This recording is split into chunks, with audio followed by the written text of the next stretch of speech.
pass that. If you would. Okay, the minutes are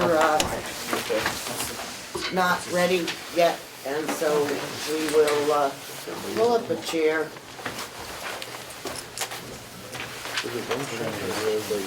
Yeah. What's that? Yeah, you do.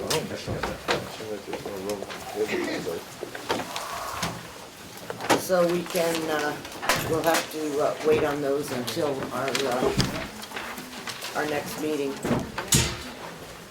Okay,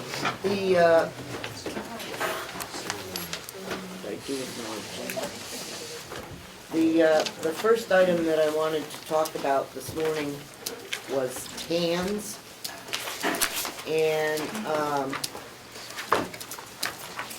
our treasurer is here, and I sent him a list of questions that, You did.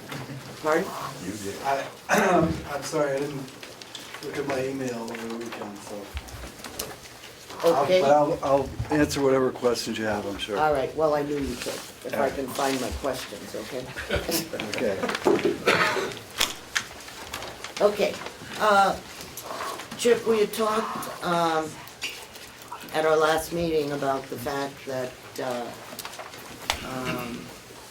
there was going to have to be some increase in the interest line.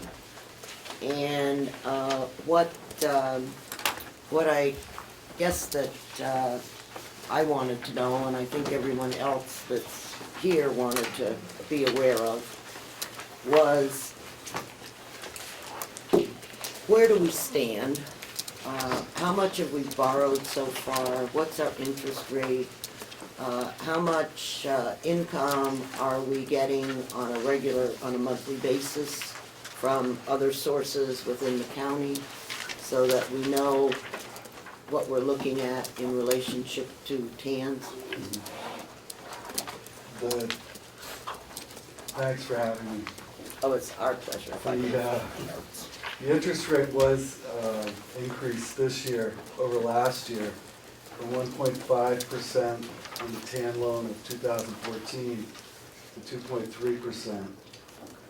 It's a 0.8% increase. We can all thank Janice Yellen for 0.25 of that, which happened in December. The balance was a negotiated increase. The bank was a bit nervous because we did end 14 in the red. We did have to have a supplemental budget, but we did limit their increase to just a little over 0.5%. In 14, we borrowed 17, or had a TAN line for $17 million. So our total interest exposure for 14 was $255,000. Simply multiplying the APR of 1.5 times 17 million. Our actual expense for 14 was $139,800, so pretty close to $140,000. So about 55% of our exposure, and that's a factor of what you asked about, which was the cash flow analysis, which I think would take a lot longer than you want to spend on the treasurer today. But we do borrow only as we need it, and our other cash sources are used prior to borrowing any money. This year we've increased our TAN to 18.5, that's $1.5 million higher than last year. The rate's gone up 0.8%. So our total interest exposure for this year is $323,000. But our expectation is, given our track record of borrowing, and my expectation is we should be somewhere under $250,000 in interest expense. I believe that it was put at $300,000 on the budget lines that you're looking at. And I think that may be a factor of, it's difficult for us to presume income when you're debating eliminating revenue sources, like whatever they might be, the farm, wood, hay. So we need to try to balance out what our revenue expectations are against what our interest expenses will be, so that it comes from our borrowing will be. Nothing comes without cost. If we reduce revenue in one place, we may have to increase borrowing, which increases our interest expense going forward. How are we doing so far? You're doing fine. Okay. A question? Yes? Thank you. How much did you say we spent in interest last year on our TANs? I believe it's $139,800. Okay, just checking. Thank you. So I rounded it to That's 140. okay, that's perfect. I do that sometimes. That's okay. Yes, Representative Bucco. Thank you. So, we're budgeting 100,000 for this year, saying it should be more than last year.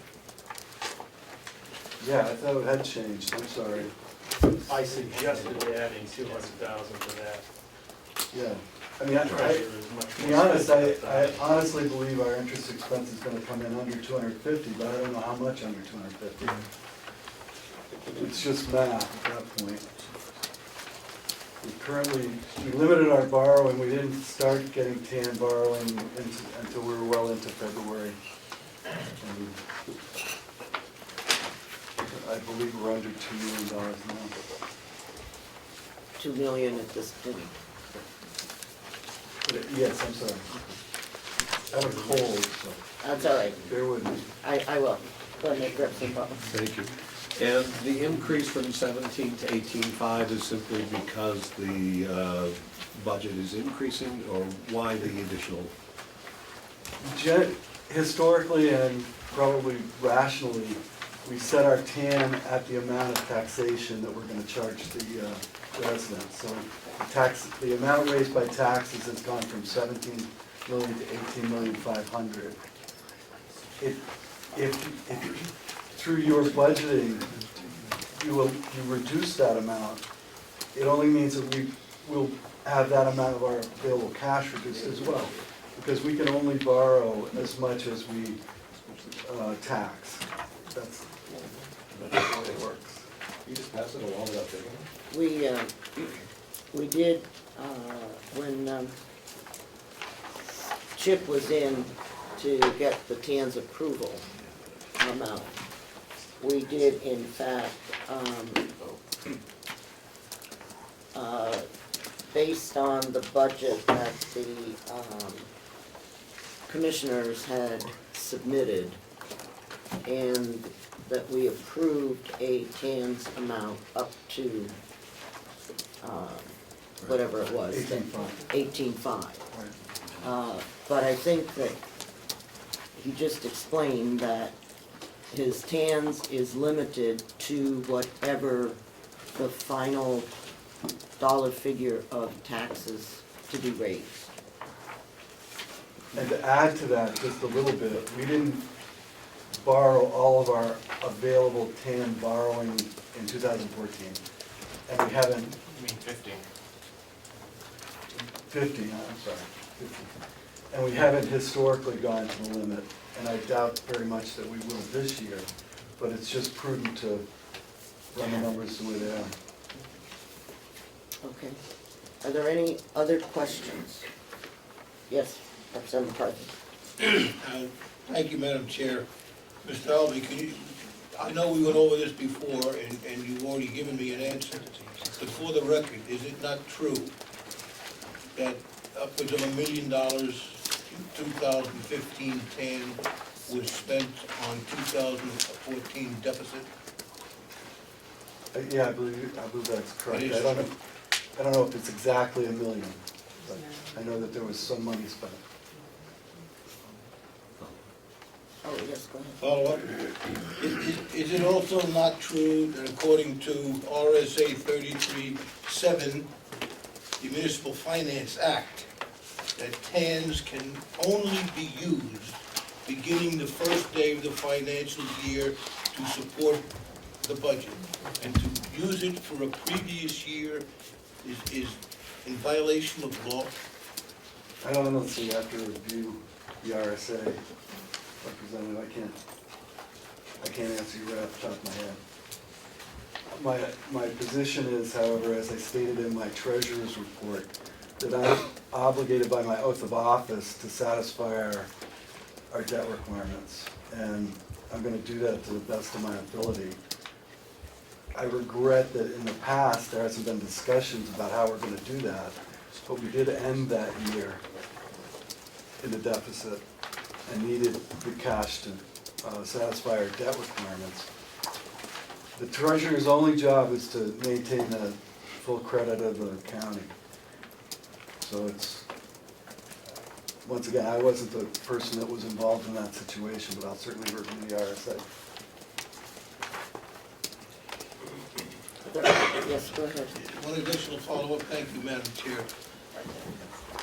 Would you be kind enough to study 33-7, the Municipal Finance Act? I know there's an out because there's nothing whatsoever in the laws in Title II, Chapters 22 to 30. There's nothing in there for county government relative to TANs. It's all found in the Municipal Finance Act, 33-7.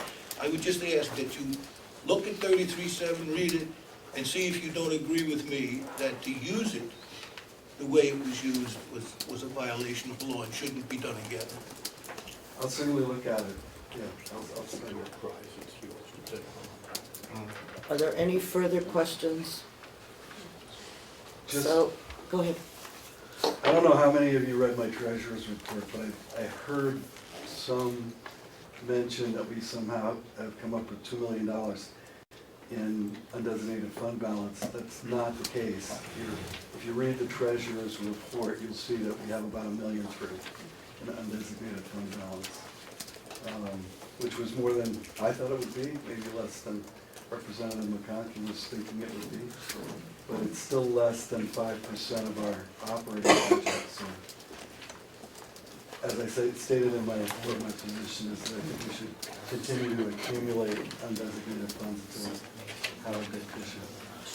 I'm sorry, am I the only one that didn't get a copy of the treasurer's report?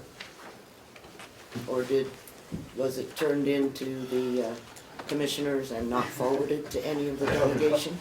I gave it to the commissioners to bring forward. No. I don't recall it, that doesn't mean I didn't. Mr. Dobson? I saw it downstairs. No, I gave it to you, I handed it to you. And I gave it to him downstairs. I'm sorry. Yeah, so, Well, if downstairs, give it to us, whoever this downstairs person. Okay, Did you get it? Yeah. You represent Booker. well, I didn't get I it. got it, we have one here. Chair, you want me to go and make copies? Well, I had made the promise to you back a ways that I would tell you exactly what you had in your undesignated fund balance Yep. before you made the budget. Right. So I tried Do to you want comply that? with that. Yes, I appreciate that, Chip. I'm sorry that somehow or other only one member got a copy, so. I'll hand it out myself from now on. Oh, yeah. Representative McConkey? Yeah, thank you, Chip, for being here. If memory serves me correct, you were the deputy, you performed the deputy's role last year. You may not have been the treasurer. One of the paramount reasons to go to a supplemental budget last year was because of cash flow. Concern of whether we could meet payroll, meet our obligations. We know, as Representative McCarthy's highlighted, that there were expenses that carried over from the year previous without my reading the RSA any more than I have. I can assure you the county was incorrect in what they did. Can you explain to me how we needed that money for cash flow and to cover bad debt, and how we ended up with $1.3 million left over? It would appear to me, a much simpler man than you, that we didn't need to raise that money. No, we absolutely did. I mean, we raised 2.5. 2.4. But if you look at the audit from 2014, you'll see that we ended the year 1.6 million in the hole, in red. So all year long, we're catching up to that. We can't disregard the fact that we ended 2014 in the red. And by the time we got to August and we had payments to meet, we didn't have cash flow enough to sustain it. I mean, it was just gonna fall, in simple terms, if we ended the year at 1.3, and we raised 2.4, we're at least $1.1 million in the hole in August, or through that term.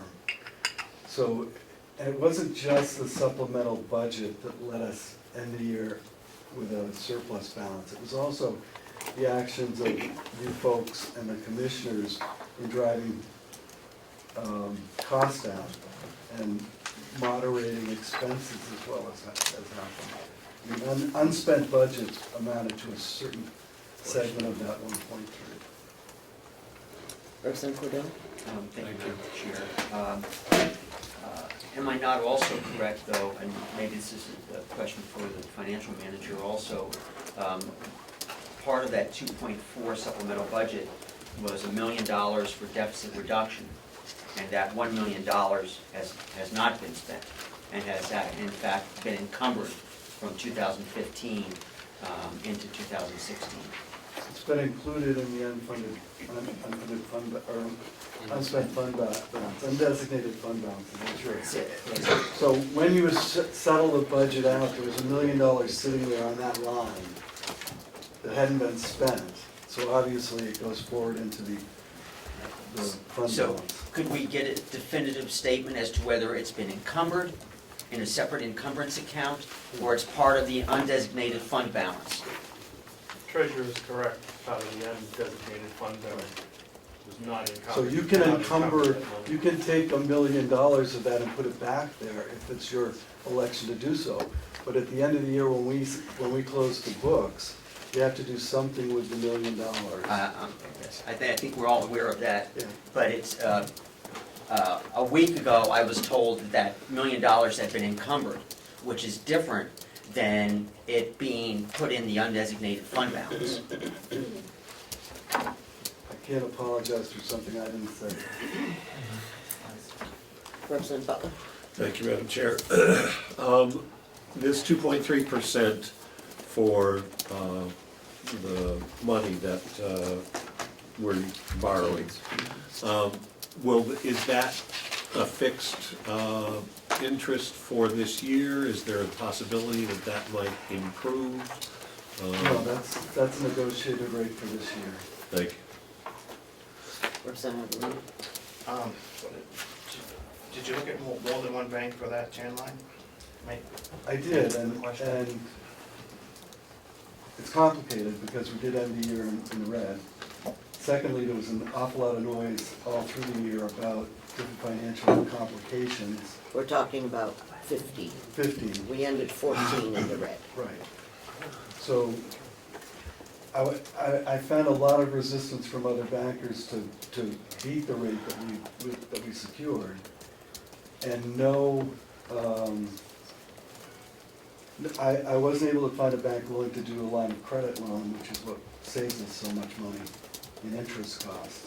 And if we were to go out and, say, borrow $18.5 million at 1.5%, but we didn't have the ability to take it out in installments, our interest costs would be about $325,000. So it actually, even though the rate's lower, the expense is higher because you have to take all the money at once. And there's really no place to put the money that will give you any sort of yield to offset that increase.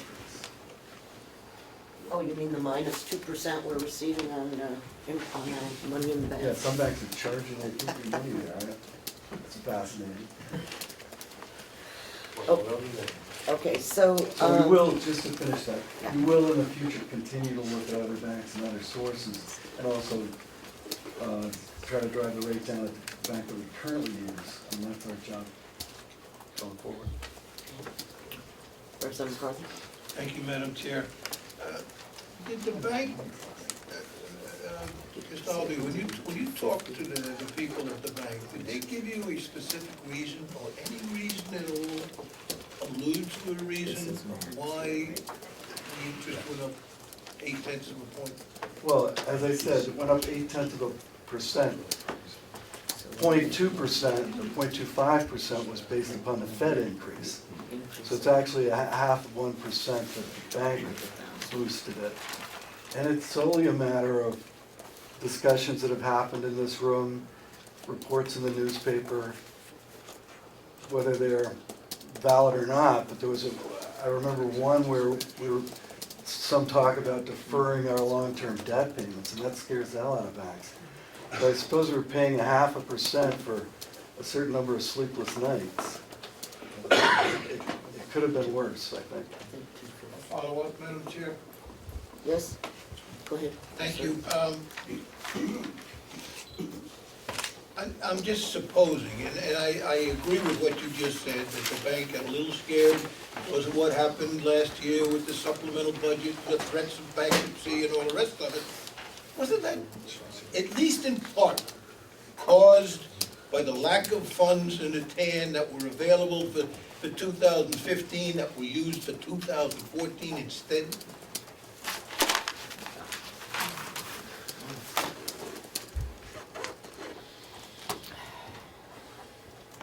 I'd have to look at the cash flow, to be honest with you, Representative.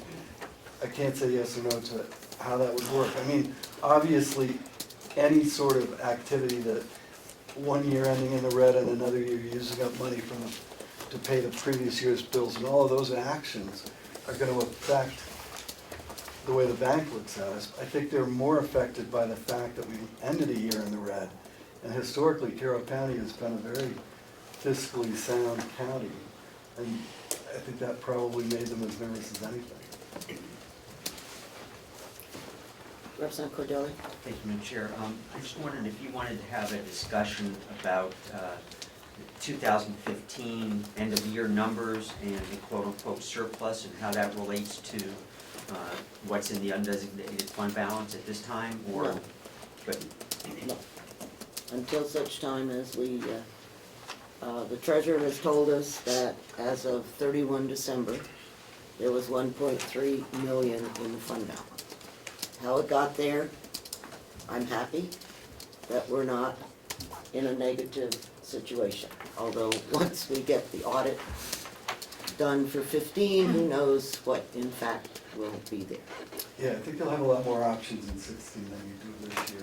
But just to make it very simple, $1.3 million is $1 million that was in the budget for deficit reduction and $300,000 worth of unspent budget money.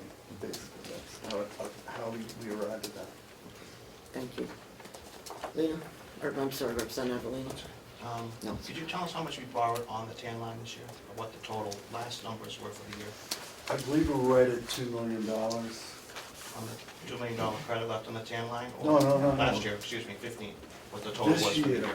oh, how much we borrowed last year? 15, yeah. I can get you that number. Thank you. I'll get it to you right now, in fact, if you let me have you.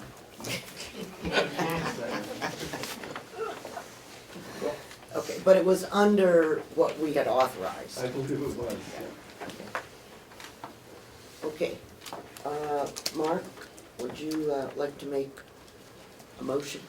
I will make a motion to increase, it'd be on what I have is page 20 under interest expense, line number 100, presently shown as $100,000, I believe. Tax anticipation note to, what is it, 150? To be increased to $250,000 by suggestion of the treasurer. Thank you. Okay.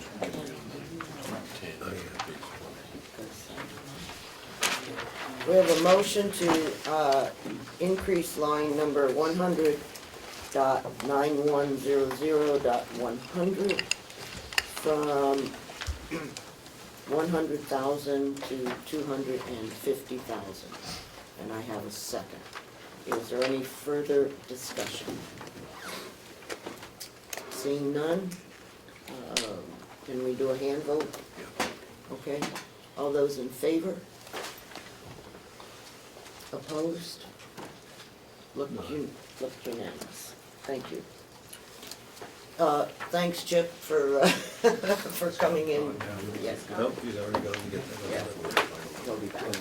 Okay, the next item on the agenda, Can we, yes, sir. can we just finish that little block there while we're here? Sure. Just tidy up that. The bond, the sewer, I'm sorry, the bond, the water, and the jail. I'm sorry, not the bond, the water and the jail. The bond is over in the 300 account. So it's a new bottom line of 302,633, I think, Okay, I think. Motion to accept.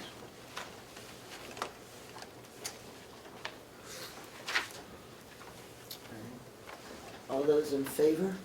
Did we get a second? Oh, A second. all those in favor? Opposed? Thank you.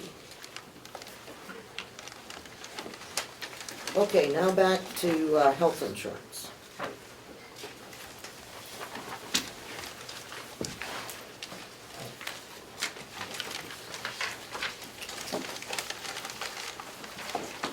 Which page, Madam Chair? Oh, this is individually throughout, you know, you've got the nursing home, you've got the jail, you've got the sheriff, you've got the general thing,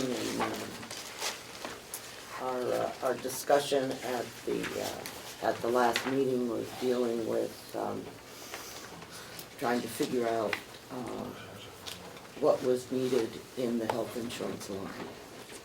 And once again, I did send a little epistle to the administrator, and I believe I forwarded it to all of the delegation about what my thoughts were. So I am ready to listen.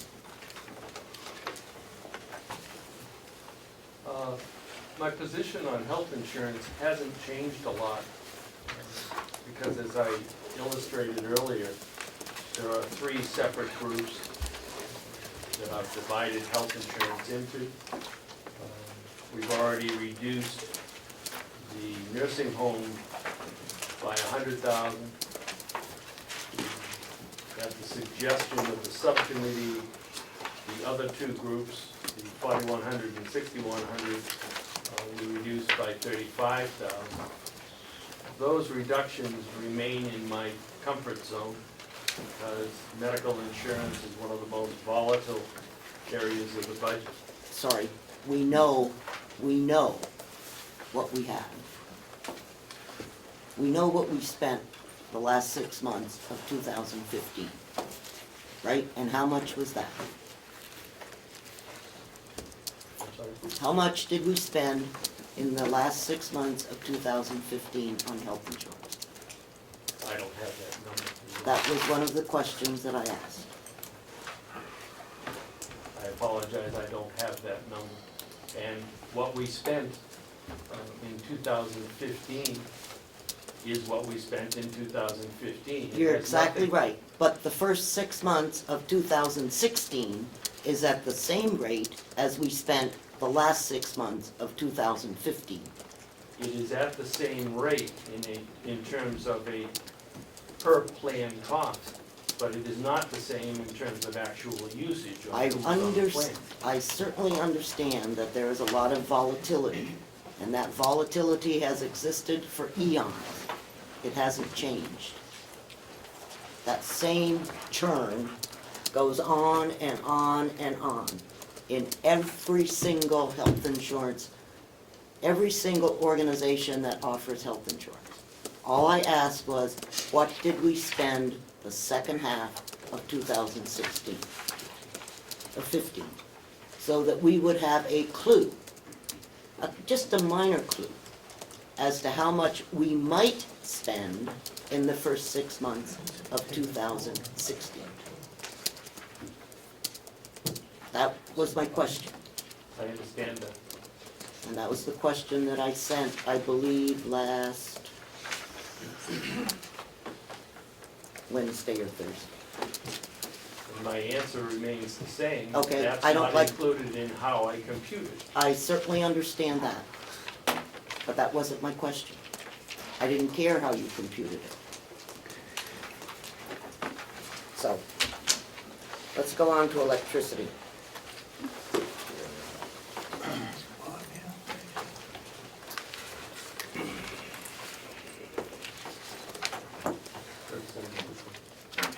I have a handout that outlines our usage last year and our proposed budget this year, and that's being passed around now. And what I've done is total kilowatt hours by account and the amount by account that was spent and what we're proposing.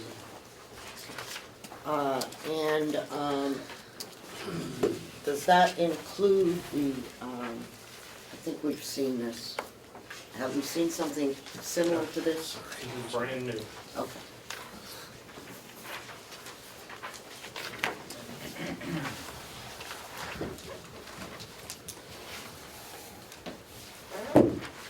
Here you go, Bill. Okay.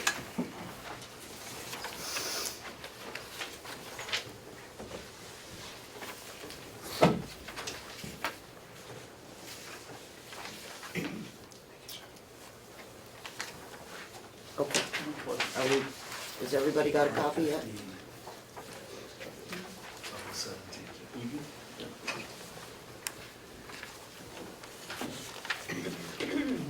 This lists the line numbers down the left-hand column and the columns across list 2015, 2016 in both the commissioner's proposed and the actions that the subcommittee has already taken on a couple of lines.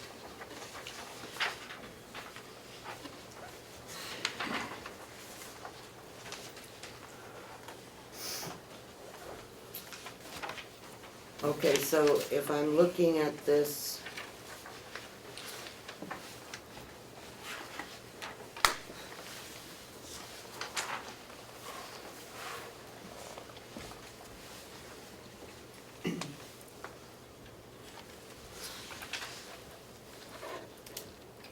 so you're not recommending any changes, is that correct?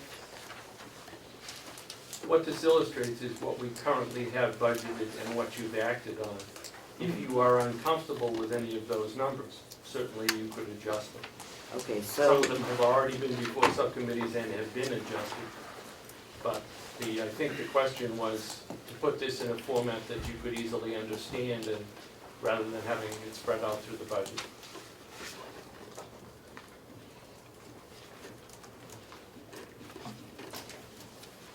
okay, so,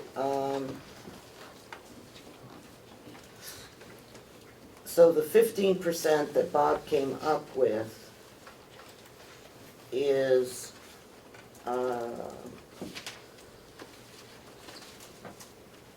reflected in some of these, and in some of these it's not. The 15% was an estimate based on information that we had back in the fall. And some of that didn't come to fruition. The rate did not go up as high as expected. Some of these accounts are so small that any adjustment to them is probably inappropriate. But the larger accounts, if you don't think that number is a reasonable number, then certainly you could adjust that. Clearly, for instance, in the nursing home, that number was adjusted upwards because the usage there is very large. And it was felt by the subcommittee that that was the appropriate number to use. Even though our,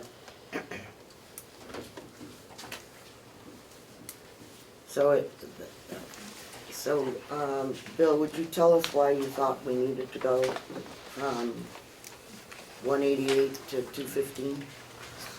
Since that's what this shows. In reviewing, if you look at the kilowatt hours there, we just, with the increase in everything really across the line, more electricity, more the price going up and everything. Price didn't, Potentially going up, let me put it. Nope, not even potentially, okay. Actual. Just an increase in usage. We have more rooms filled, we have more services that we're providing, and just an overall increase in operational expenses. And we wanted to be on the safe side. Representative Winnie? Last year we had to, actually this year we had to transfer money into this line item to the tune, I think, of $43,000 or $46,000. I don't think we wanted to make sure that there was not a cushion, but at least something that would represent a small increase without us having to go back and transfer money in a later date.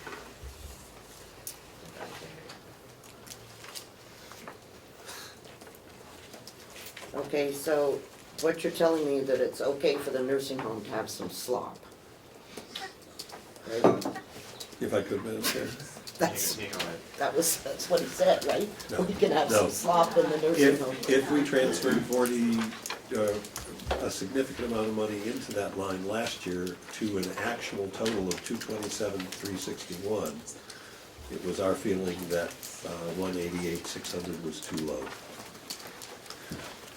The recommended subcommittee amount of 215 is less than the actual of last year.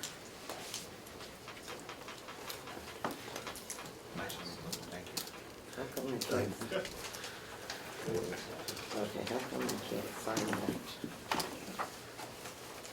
Page 28. At the top, Madam Chair. Oh, okay, so this number here is wrong. 5150. .061. Right.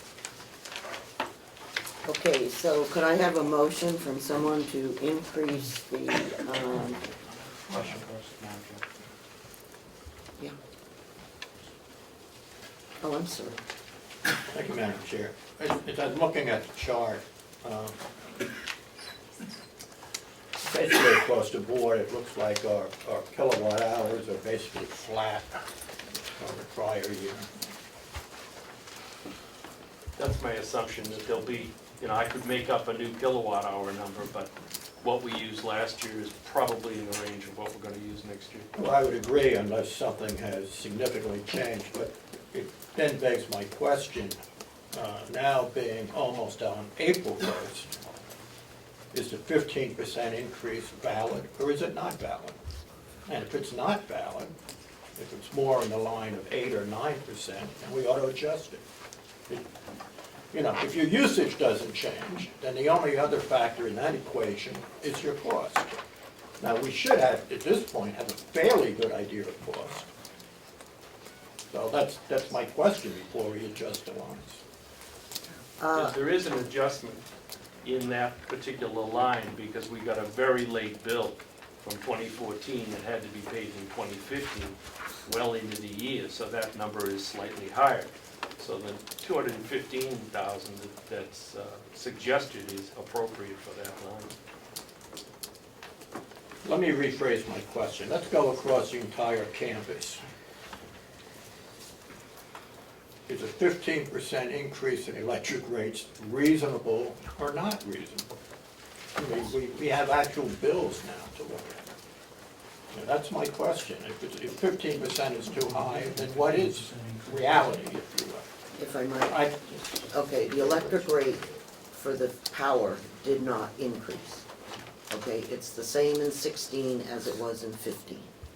So the kilowatt hour thing has not changed. Now we have other elements within the. And then what I asked our friends was what was going on in Eversource. Had there been a change between last year and this year in the Eversource charges? But I didn't get that. And I just looked at my email to make sure that it was sent 7 days ago, which was last Monday after I got home from this meeting. So it wasn't like I just did it on Friday. But so I can understand when we say we got a late bill, okay? We were told that we couldn't close the books out until end of February. And so I guess this bill that he's talking about must have come in March. Because it was March or April. We're not in April. Last year. Last year. Oh, last year. Yes, ma'am. I thought you said this year. No. So, Same question. anyhow, if you guys in the nursing home think this is a fine figure, then I need a motion to change the electrical expense from 188.6 to whatever you have come up with. Are you making that motion? I have another question. You have no questions. We're doing a motion, then you can have a question. I Anyone? will move that. I'll second the conversation. Okay. Well, I just. Representative Evelyn, So anyone in the room, do we pay the same electric rate across the board? yes. Being a commercial location or Yes, a we service pay, location? we pay the same amount because we have a contract through the New Hampshire County Association that negotiates the rate for all county complexes. And as a result of that, our electric rates went down. Okay? And we have a piece of paper that we've been given that shows us what those electric rates were or are for, I think it was 15, 16, and 17, if I remember correctly. And they were the same rate for all 3 years. Was it 17 cents? I'm being told it was 7.5 and it went up to 10.5. We were on 7.5 to 8 and went up to 10. I passed you out a copy of the contract Right. 2 meetings ago. But, And then it was stated. yep, that's why I'm saying I have that piece of paper here. But I thought that we were stable, there was no change in 16. The rate was passed, Madam Chairman, in 15, right. So it went up, but it stayed, it's, from the years, it's gonna stay the same. Right, it's level from Yes. 15. Representative Evelyn. Well, and I have a question relative to how this is appropriated. Because if we're paying 5,200 kilowatt hours for dispatch, there's $5,500 being charged, that's over $1 a kilowatt. When we go to admin, we have 280,000 kilowatts and we're budgeted at 60,000. Maybe somebody wants to answer that one for me. Different accounts have different charges attached to them on the non-electric, the non-power portion of it. You have a contract with Constellation that provides the power itself, but then each individual bill, depending on the location, may have different charges. So there is a different disparity between There is. meter reading, between where the meters are. Oh, yeah. Right. Okay, here's what I said on 7 days ago. Ken, we need to get a handle on electricity. I'm not sure where Bob came up with the 15% increase. I would ask that you look at some of the bills from last year and compare them to what we have received from Eversource this year to determine if there is an increase in what we pay Eversource. I certainly realize electric costs vary monthly, but I am concerned about a significant jump in what is happening with Eversource. Since our basic electricity is not changing, the only variable is what we pay to Eversource. That was the question that I asked, and the comment. And it appears that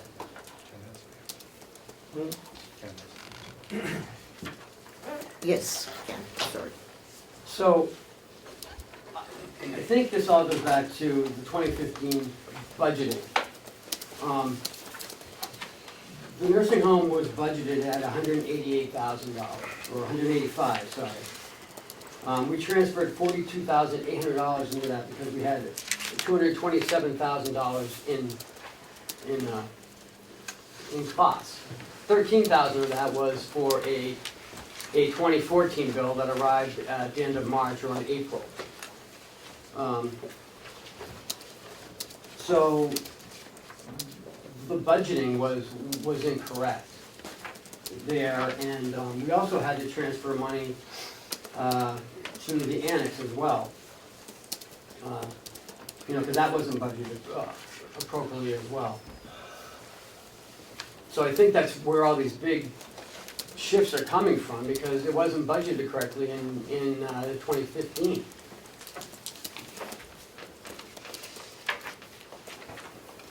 Representative Cordell? Thank you, Madam Chair. I'm just a little bit confused as to the numbers between 2015 and 16. First for the nursing home, in that the actual for 2015 included 24,000 approximately from the previous year. And in the fall, it was thought that there was going to be a 15% increase in our electric rates. But the commissioner's budget dropped the estimated electricity cost for the nursing home to $188,000. Now that we know there isn't that 15% increase, we're now talking about upping the estimate for 2016 beyond what was in effect the actual cost for the nursing home for electricity for 2015. And so I'm just confused why the commissioners had a lower number in their budget when we thought there was going to be a large increase in the rate. It wasn't budgeted correctly, I just stated that. In 2016. 2015. When we No, put the I'm budget talking together, about 2016. when we put the budget together, it's 2015. Yes, Representative Chandler? Go ahead. His hand was up first, but very well. Okay, I don't care. Representative McCarthy? Yes, I have a question. The actual money spent or paid for 2015, 227,000, this is for the nursing home, 361. That covers only the electricity used in 2015. I'm Is sorry. that correct? I didn't hear part of your question. That's not correct, Frank. That's what I thought, but I wanted to hear. Yeah, it's How not, much does it count from 2014 or whatever that we can take off? probably don't know. That's my question too. Can I follow up so we can answer one person? Yeah, Yeah, my understanding is that included in that actual 2015 figure was $42,000 that was transferred into that, which actually doesn't represent a usage in 2015. The actual, because that's a 2014 payment, is that correct? That's what we were just told. 42,000. That's what was transferred in. To cover a 2014 bill. no. No. Well, Go ahead. Okay. Just listening to the conversation, this is what I've heard, so I'm just gonna iterate it. Maybe it'll make sense, because this is what my head thinks. Our actual cost for 2015 is $227,361. That's the actual cost. Of that actual expenditure, $13,000 of it was a 2014 bill that we received in April. Okay, that figure So has if we not take- been given to us. I just heard it just now. $13,516. Yeah, this is all I've heard today, so that's all I'm iterating. So we have $227,000, we subtract $13,000, and you end up with about $215,000, which is the adjusted subcommittee suggestion. That's what it sounds like I've heard today. Yes, sir. Thank you. One follow-up, Madam Chair? Yes? Then my question is, if the commissioners knew that, why did they only budget 188? I think the administrator said that there was an error, that we made an error, and it was discovered in the interim. It was brought up to the subcommittee. The subcommittee took into account the administration's advice and made that adjustment to their budget during subcommittee process. Okay. There's a motion on the floor. Yes, go ahead. Oh, Rep- no, I thought you had a question. Oh, I'm sorry. I was gonna move the question. No, we don't move the question. Committee, We don't do that. Okay, what is the figure in the motion? $215,000 for the nursing home electricity. That's, he's got the number wrong here. It's 100,515,061.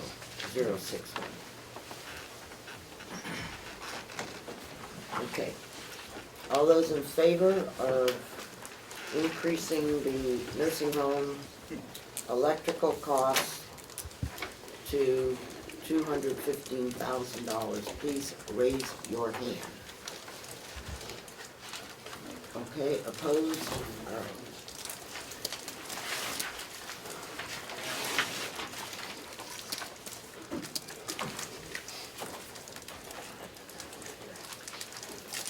Question? Yes, go ahead. Are we still on electricity? Yep, The administration bill, yes, that's the one that's most disconcerting to me, because I follow a thread with the money for 14 and 15 and the nursing home, all that. But the administration building, is there another explanation there that gets us to 60,000 from actually spending 43? Well, that number could be reduced.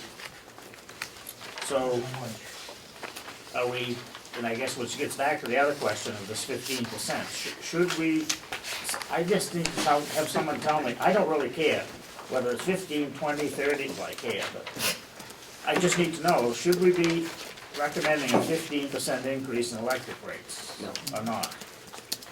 No, I don't think 15% is anything that you want to stick with. I would suggest to you that if you took $5,000 out of that, I'd be comfortable. Take 5 out of the 60? Yes. I was gonna add 5 to the 43.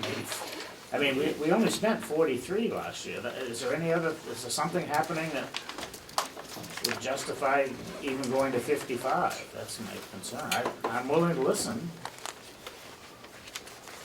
I don't know. Reduce it any further. Probably.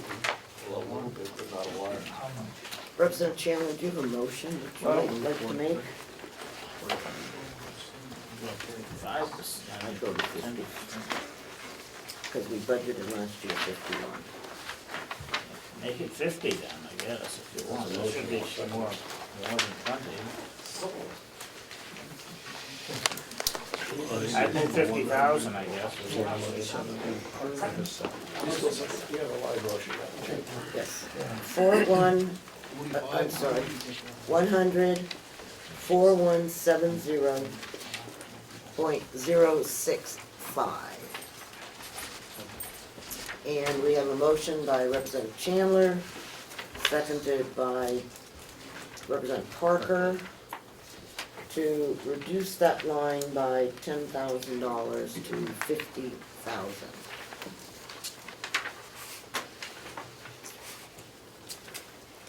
Any further discussion? Seeing none, all those in favor? Opposed? Yes. One additional electric question? Just a minute. Let me get my stuff together here. Okay. Representative Cordelli. Thank you, Madam Chair. This new budget comparison includes $7,500 for electric for DPW. Where was that electric cost in the 2015 budget? Water and sewer. It's in water and sewer.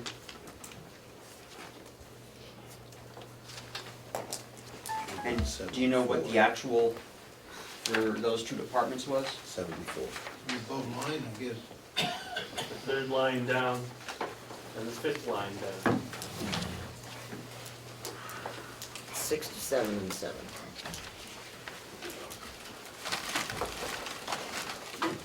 Okay. Thank you. So we,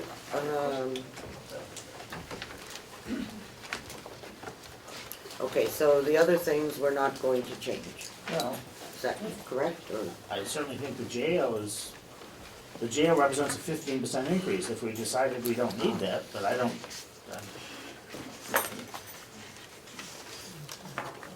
The projected 15% increase.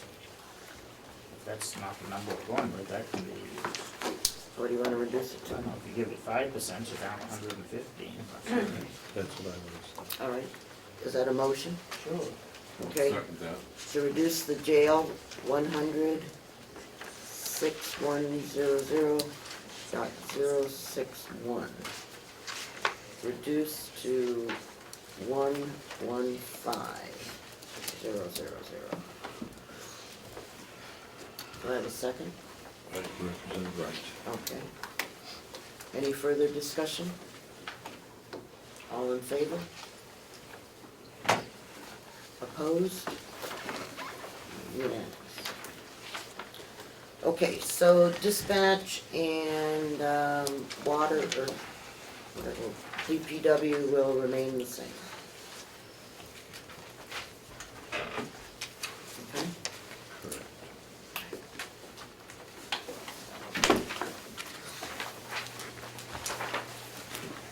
Okay? Okay.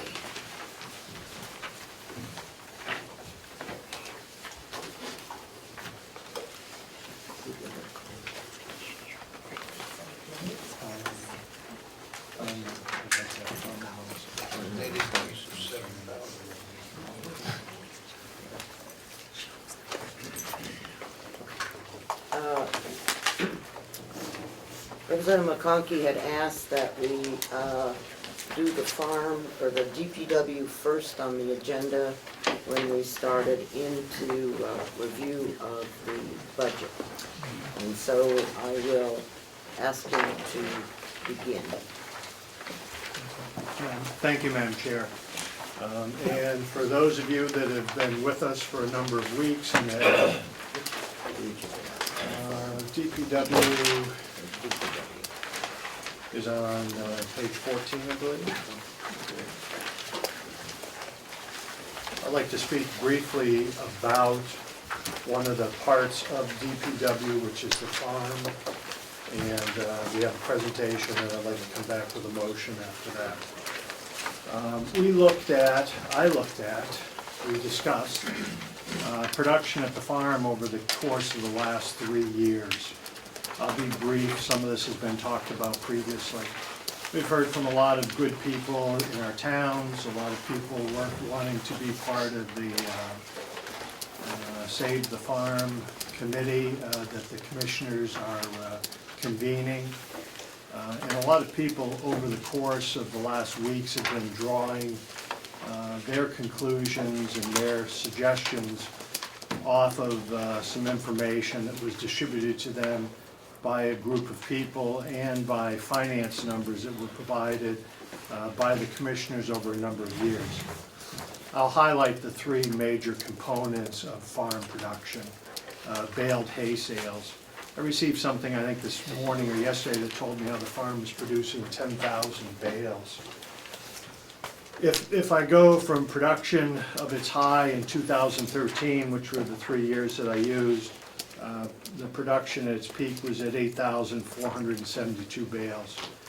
Hay production over those 3 years is down 40%. The commissioner's budget in the past had just shown a gross number for income. If you factored in the labor, and by labor I'm talking maintenance personnel, farm employees, the cost with benefits is in the neighborhood of $13,500. Fertilizer, plus or minus $3,200. The gross revenue for 2015 was $25,500. If you don't account for the fuel to the harvest, the maintenance, the upkeep of the machinery, it's at most made $8,798. If you move to wood bundled sales, wood bundle or production was down 39% over those 3 years, yet we bought a $40,000 wood processor so we could produce bundled wood more efficiently. If you account again across the DPW, which is not only farm labor, it also was labor from our supervisor on the maintenance side. Labor to produce the wood in 2015 was $25,712. payment on the wood processor for the last year and the past 3 years is $9,800. On an average, we buy $15,000 worth of log length wood. And the gross revenue for 2015 was $34,000. If you factor in labor cost for the wood processor and the wood we buy, it actually is a revenue loss. If I go to garden production, labor costs using our employees in 2015 was $3,367. Again, the two of the larger components of that came from the maintenance side, supervisor and number 2 person, and the farm only at $1,000. So farming is not what it's represented to be. The fresh vegetables, when you factor out employee cost, again, is not a real number. So the farm production has been dropping on an average on all platforms, nearly 40% over the years, and it's my feeling that it's not something that our tax dollars should be paying for. With that said, I believe that the farm as an institution has value. We have a large number of hay fields, acreage, we have forests. We have a high tunnel that we've worked with the university to secure and as an educational format. So I think the farm itself has potential, but that potential should be harnessed by others, whether it be cooperatives, other farmers. The fine tradition should continue, it just should not be in the form of our dollars. We're going to turn to a quick presentation by Representative Cordelli with some suggestions that an ad hoc committee's been working on and conversations that have started with the cooperative extension. And with that, I'd like to pass to Representative Cordelli. Thank you, Representative. To ask questions at some point. Excuse me, did you want to ask questions of what Representative McConkey? Well, I think I would like to see the presentation, but I also want to know who was on the ad hoc committee, when was it formed, and who was invited. Thank you. Okay, can somebody turn lights down or off, or some of the lights off? Nice. All right. No more. I'm misbehaving. Okay. Yeah. This is a presentation of concept that Representative McConkey was talking about. And we're all familiar with the cooperative extension. They're here, they help arrange for the high tunnel and have been very involved here. And this is sort of the mission statement, if you will, for the cooperative extension, talking about information and education in communities and natural resources, as well as individuals and businesses. And they have an agricultural and natural resources business team, in addition to many other avenues of information and education that they provide, from crop information to food safety, community gardens, economic development programs, and nutritional education for school children. About a month ago, we had a lunchtime presentation from the Cooperative Extension, and this was one of the pieces of information that they gave us at that time about how the Cooperative Extension works in Carroll County. And on the right-hand side, the staff numbers that you see, there's actually 7 people in the office, but all told, there were 52 people that contributed toward education in Carroll County.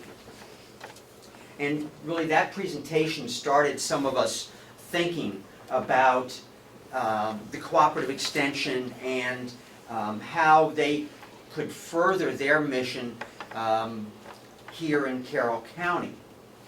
And then we've had discussions about the Culinary Academy that is hopefully starting up in the old nursing home. And that built on our thoughts about how we could really make use of county resources in a new and better way. And our thought evolved into a learning center, a cooperative extension learning center. And we've had, as Mark said, a group of us have had a number of meetings with people from the cooperative extension about this learning center. And we are all very excited about the possibilities. Every time we've talked, there have been new opportunities that have come forward from the group. And it's, I think it's a very exciting possibility for the county. And so what we're looking at is transition to a cooperative extension learning center. And there are ongoing discussions about that. And so in the center will be the Cooperative Extension Learning Center. There's possibilities for nursing home programs. How about getting the residents in the nursing home involved with master gardeners and in gardening programs and other educational opportunities for the nursing home residents? There are community career and technical education centers in North Conway and Wolfboro that have agriculture and culinary programs. We can fold them into and make use of, or make opportunities available to them with this learning center concept. Correction prisoners we've talked about and rehabilitation programs. There are programs elsewhere, again, where gardening, master gardeners work with inmates in other counties to really give them a skill, not just, chop some wood. Community gardens is a focus of the cooperative extension, and that certainly would be a possibility here on the county property as well. The Culinary Academy. Cooperative extension is very much involved with food safety programs, and it's a natural tie-in to the Culinary Academy and the whole food to table concept. It's a natural learning opportunity, I believe. All sorts of different educational programs, from agriculture to economic development, business development, are things that the cooperative extension is involved in. Needless to say, local farm programs. And I think that we've all agreed, the people who have been meeting, both cooperative extension and representatives, that there would be the need for a local advisory council to help advise the cooperative extension and others in terms of what these various programs could be and set a direction for the future. So I think that this lays out possibilities, and there was a question about who has been involved in these discussions, and you see delegation members there, as well as cooperative extension members that also include Olivia Saunders and the Cooperative Extension Agricultural Business Management Team. And right now, the Cooperative Extension people are talking at UNH about various business models, how a transition could work, what resources, what revenues they can look at for the future, and talking with not just cooperative extension people at UNH, but other areas of UNH in terms of counseling programs that could possibly be brought into this learning center. And so, I think it's a fantastic opportunity for us, for Carroll County residents, and for the cooperative extension and UNH in general. And with that, that's our presentation. Thank you. We're And, putting the lights up.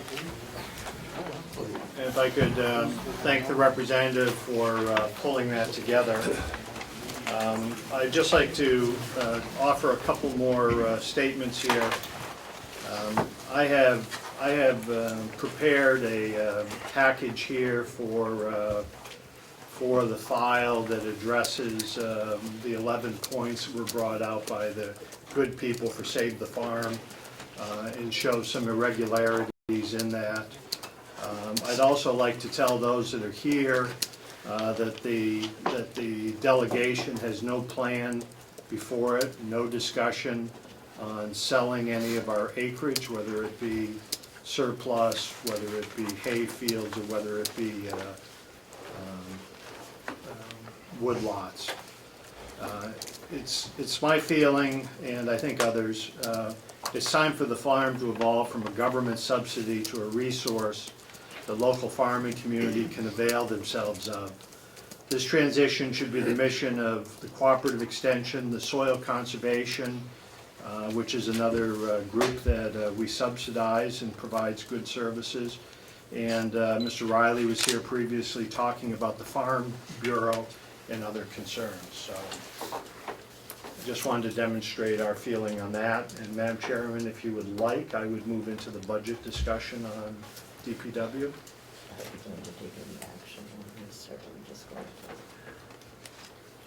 On the presentation? The presentation was just done as a briefing for the delegation and for those presents to show our commitment to keep the farming tradition alive. So we're gonna move forward with We're that. gonna, yeah, I assume that we move forward and then move with the budget if that's okay. Madam Chair, what does move forward mean? Move forward with the budget. Okay. Not move forward with any particular plan. It's the intention of our group that we will be having continuing conversations with the Cooperative Extension, Farm Bureau, Soil, and anyone else that wants to be apprised of those meetings. We'd be happy to have anyone present. Oh, I'm sorry. So I'm just curious as to why this group chose not to share this information with the subcommittee when they review the cooperative extension budget or with the, when they review the Department of Public Works budget. I'd also like to know how we're going to become aware of any future meetings. Representative Coffey? Thank you. The conversation and what prompted this presentation here all happened within the last 2 weeks, which is after the time that the subcommittee had met on the farm. And anyone with interest in working on this project, I believe if you were to give Representative Cordelli, and I'm sure we could find some way to publicize it through Commissioner's office. Thank you, Madam Chair. If I could, it seems that before we go into the budget, which obviously will reflect the presentation that's just been given, the idea of moving away from the county supporting the farm operation is a critical concept in the budget that you're about to present. I would like to have more of a discussion about what the costs are associated with the farm that we're getting rid of, what the cost is to the taxpayer, and conceptually whether or not that's something that we want to do. I know we've heard from you, I understand that there's been a subcommittee, but there hasn't been. Let's not call it a subcommittee. This was an initiative taken by several representatives. This was not, this was an Understood. initiative, and it wasn't, what do I want to call it? A formal subcommittee. A formal subcommittee. Understood. Okay, so we just don't, that's not part of the discussion from let me just say, from what the presentations that we've heard from the people about the farm, okay, and the discussions we've heard from some of the people about whether or not we should support the farm, that this group, okay, felt that it was necessary to do something, okay, that would help to satisfy the farm aspect of the county without the associated costs, okay? And I don't remember the exact figure that Mark had given in relationship to what the farm was costing versus what we were producing. I think it's, and I don't remember what that number was, but. I appreciate that. But there are questions that I have relative to this 40% reduction over the past 3 years. It seems to me that there has been less and less support of the farm activities over the past at least 3 years and probably longer. You can't have increased production or consistent production if you don't have support. I know that the Cooperative Extension has been supporting the farm over the past several years. I would like to hear from the Cooperative Extension whether or not they have now withdrawn their support from the farm, or they are being involved with this new discussion as a possibility should we undo the farm. I think that there is a broader discussion to be had that can't be done just in terms of approving the numbers one way or the other.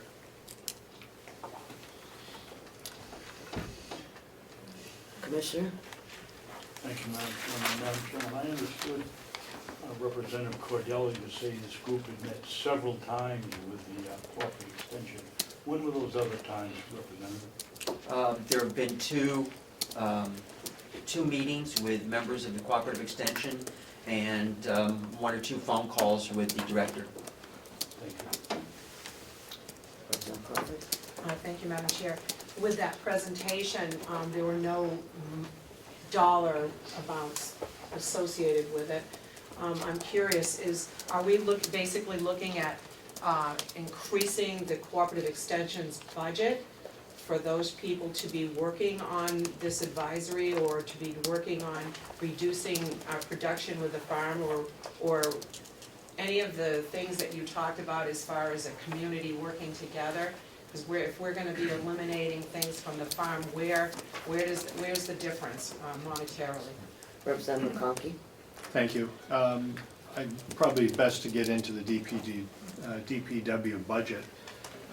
Several weeks ago, I had asked in this room for the commissioners to come forward. Go ahead. To come forward with a number for us by line. If the farm was to be eliminated, taken out of the budget, what would that budget look like? And the response which I received was that if the commissioners were not interested in having that discussion, we're not going to provide any of those numbers. If it was the wish of the delegation to remove the farm, then it should be their business to come up with that number. May have missed a word or two, but that's the sense, and that was not the level of cooperation that I was looking for from the Commissioner's office. So with that, went through the budget and went through 2014, 2015, looked at activities that represented farm costs, looked into what before was the maintenance department, took out of that department the labor costs that were associated with the farm activities, and I moved a reduction in the DPW budget of $180,000. which is what I believe represents the farm activities and the monies out of the maintenance department that we're supporting the farm. So You have those down. I'm reducing the bottom line of that department by $180,000. Commissioners didn't have time to assist, and now I think they will find the opportunity to go through their budget and determine how that's going to be proportioned. So that would be a new number of, let me just get there.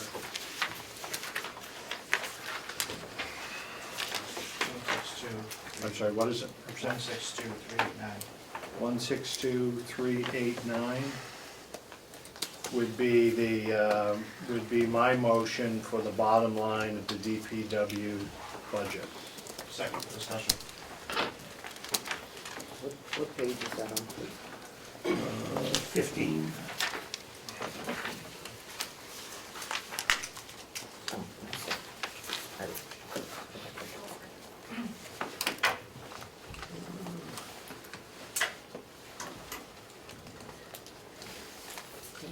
Representative Parker? Thank you, Madam Chairman. I appreciate the ad hoc committee's work on this subject. I actually find a lot of good in the work. But I have one question. UNH Cooperative Extension. It seems like a lot of your plan depends on them buying into this program. Okay, outside of the meetings, what are they looking at? What is the feedback from UNH Cooperative before we start talking budgets? Tom, did you want to answer that? Thank you, Madam Chair. I serve as the delegation representative on the advisory council that governs the cooperative extension. And so I had addressed the money issue is that the budget is done for this year, and so any additional funds that might be necessary from the university is not going to come until next year's state budget. So that, first of all, I mean, we've been participating in, I missed the last meeting because the finance committee had an executive session. But, we're participating in this discussion to see what can come out of it. And it's all been very positive up to this point, but if the money is taken out, the university extension is not going to just replace that money. It's going to take, it's not going to happen at least until the next budget cycle. Have a follow-up. Representative Bucco, what are the, and I hate to put you in this because it's actually asking you to speculate on something that you're not in control of. What is the realistic chances of the university system helping us out on this in the long run of doing a cooperative extension type of situation? It's always a battle. You know, the university budget is always a battle within the state budget. Which is what I was thinking. So it's, you know, it has to compete with everything else in the state budget. Thank you. There is other funding in the university extension. There's federal funds, there's federal grants, and there's, there's three sources of funding, you know, with the county, state, and federal. Thank you, Representative. Representative Crawford? Thank you, Madam Chair. So reducing the DPW budget by $180,000 per se, are you saying that you are going to basically lay off people from the farm? Representative Conklin? Thank you, and thank you for the question. That will be the purview of the Commissioner's office. We'd asked them to participate in this process. They refused to participate in this process. The budget that I have brought forward with the reduction takes the farm production out of the budget. I'm hopeful that, and we've heard nothing but positive comments from the cooperative extension going forward, participating, but my motion isn't conditional on the cooperative extension taking that over. So. A follow-up, Representative. Thank you, Madam Chair. Would it not be realistic to say, when you say to the commissioners, reduce $180,000, excuse me, when we all really know when you reduce a budget line with that amount of money that it really is personnel because it's salary and benefits? Is that not realistic to think that? If I could follow, I'm sure there is going to be an adjustment because there won't be a need for hay production, firewood, and so forth. So I'm sure there will be an adjustment. It would have been nice to have that adult conversation here previous to this, but being left with no other choice, I'm sure the commissioners now will dive into their budget and figure how they're going to handle that.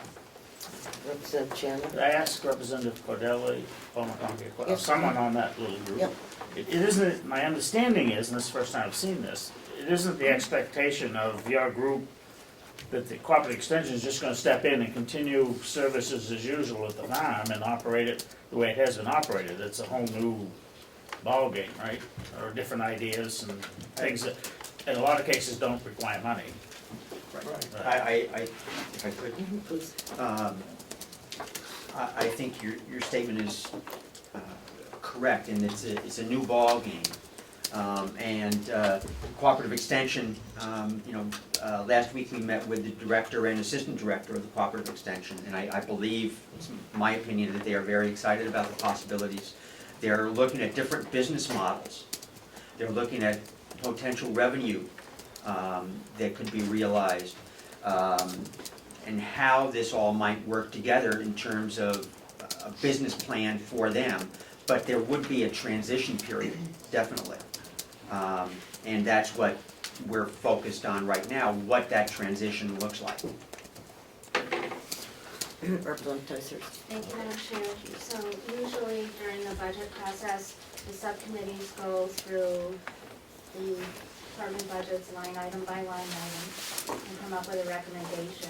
In this case, this subcommittee did not make the Excuse me, recommendation. it was not the subcommittee.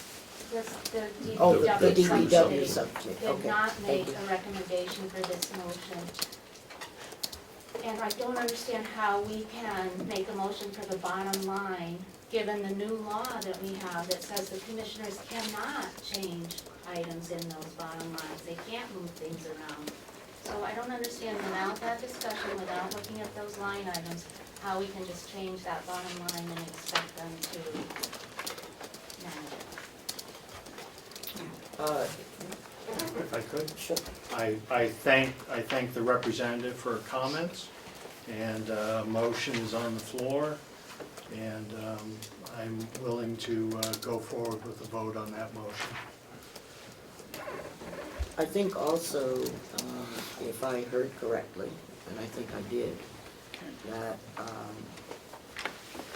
Representative McConkey, along with the subcommittee, requested that the commissioners participate in seeing what we could do with the farm. I had asked in a delegation meeting for that information.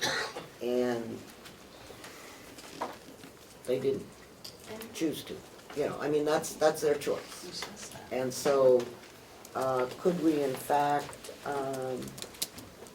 identify those numbers? Oh, I'm sure we could, without any problem.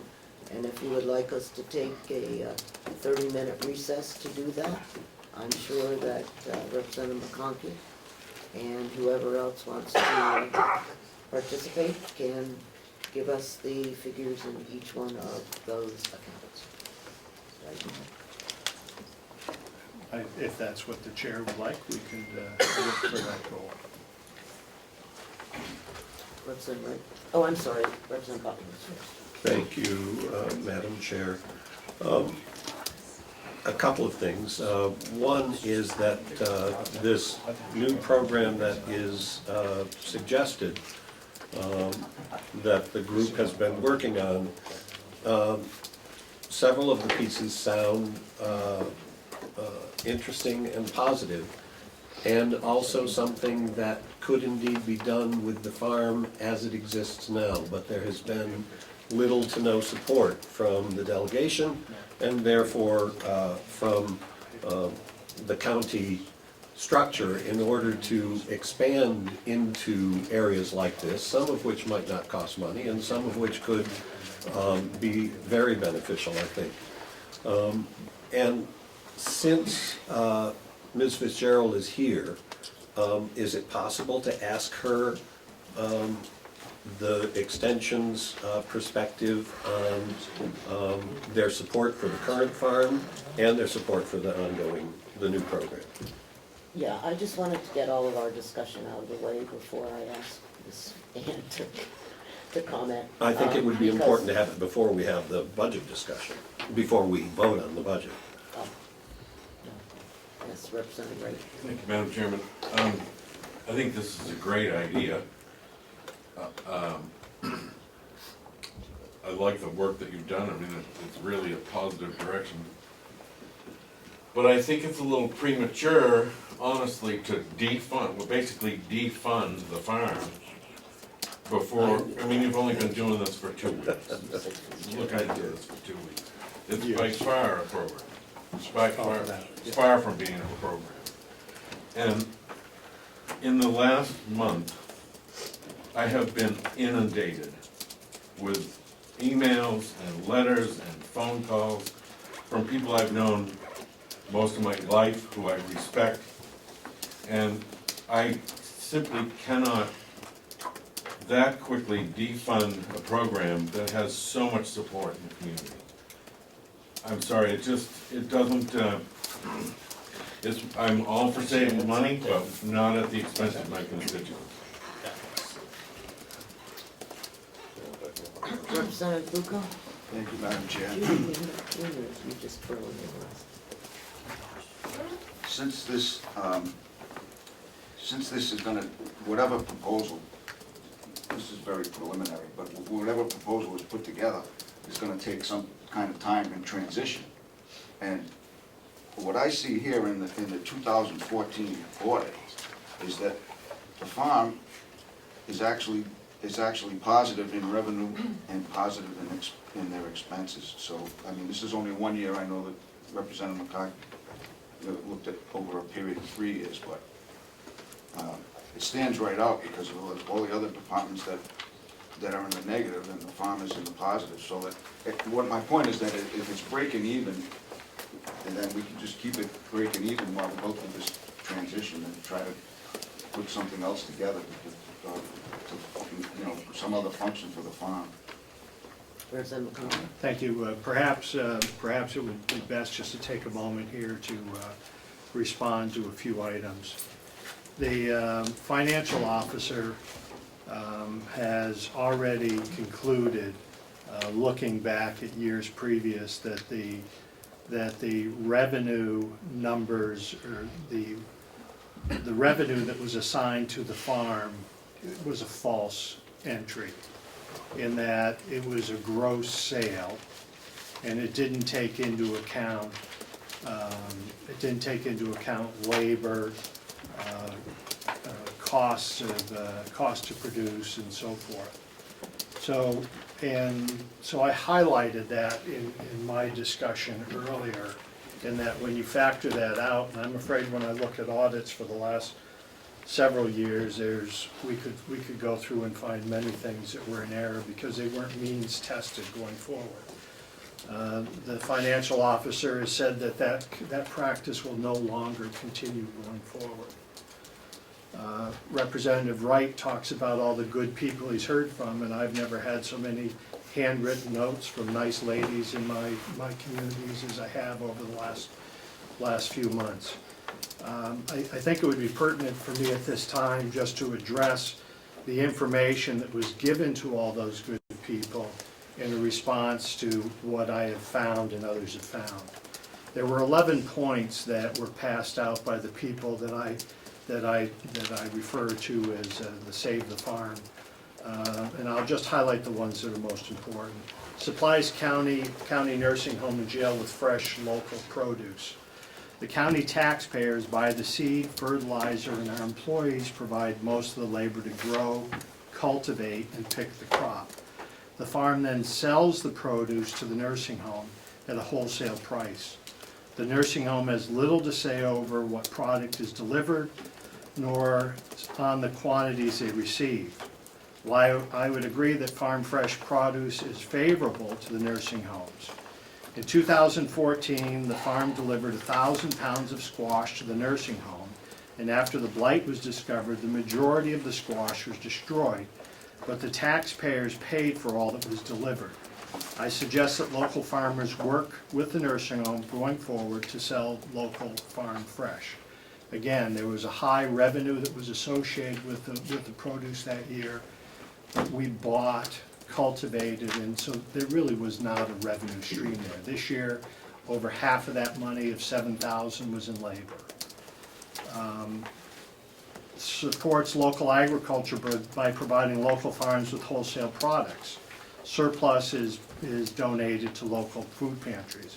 The delegation recently learned the farm was selling surplus blueberries in farmers markets at wholesale rates, angering farmers that could not sell at our unrealistic price. The farm should not be competing with farmers who must factor in labor and production. Sales of firewood in county residents. Bundled firewood, I mentioned, was down 39%, yet we spent $40,000 for a wood processor.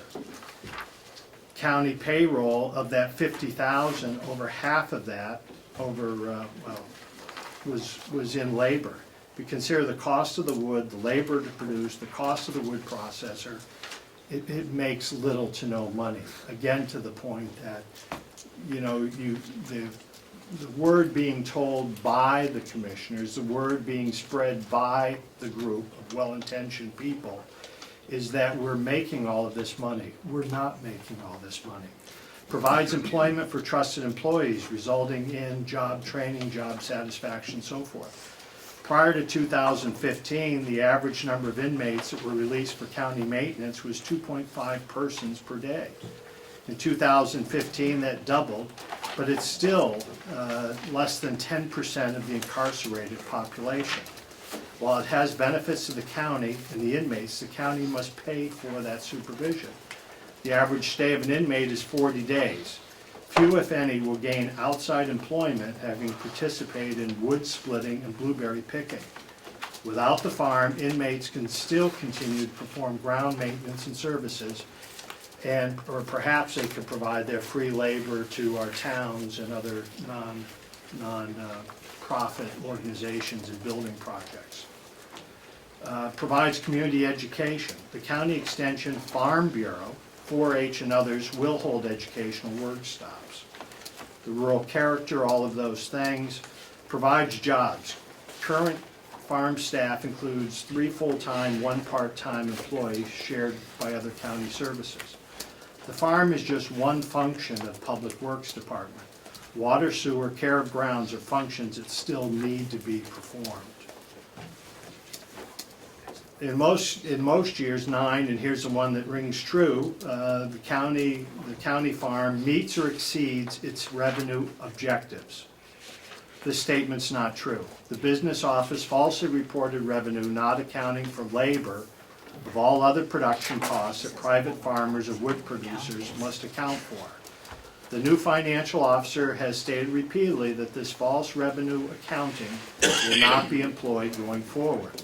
Production has declined over the past 3 years, and that trend may be greater if other years are analyzed. Number 11 preserves a 164-year-old farming institution that is supported by the county residents, which is what we're hearing. It's time for the farm to evolve from a government subsidy to a resource that local farming community can avail themselves of. This transition should become the mission of the Cooperative Extension, Soil Conservation, the Farm Bureau, and other interested parties. There was, as I said, it's a response to the high points of the document that was sent out by the good people that want to form the commission to save the farm.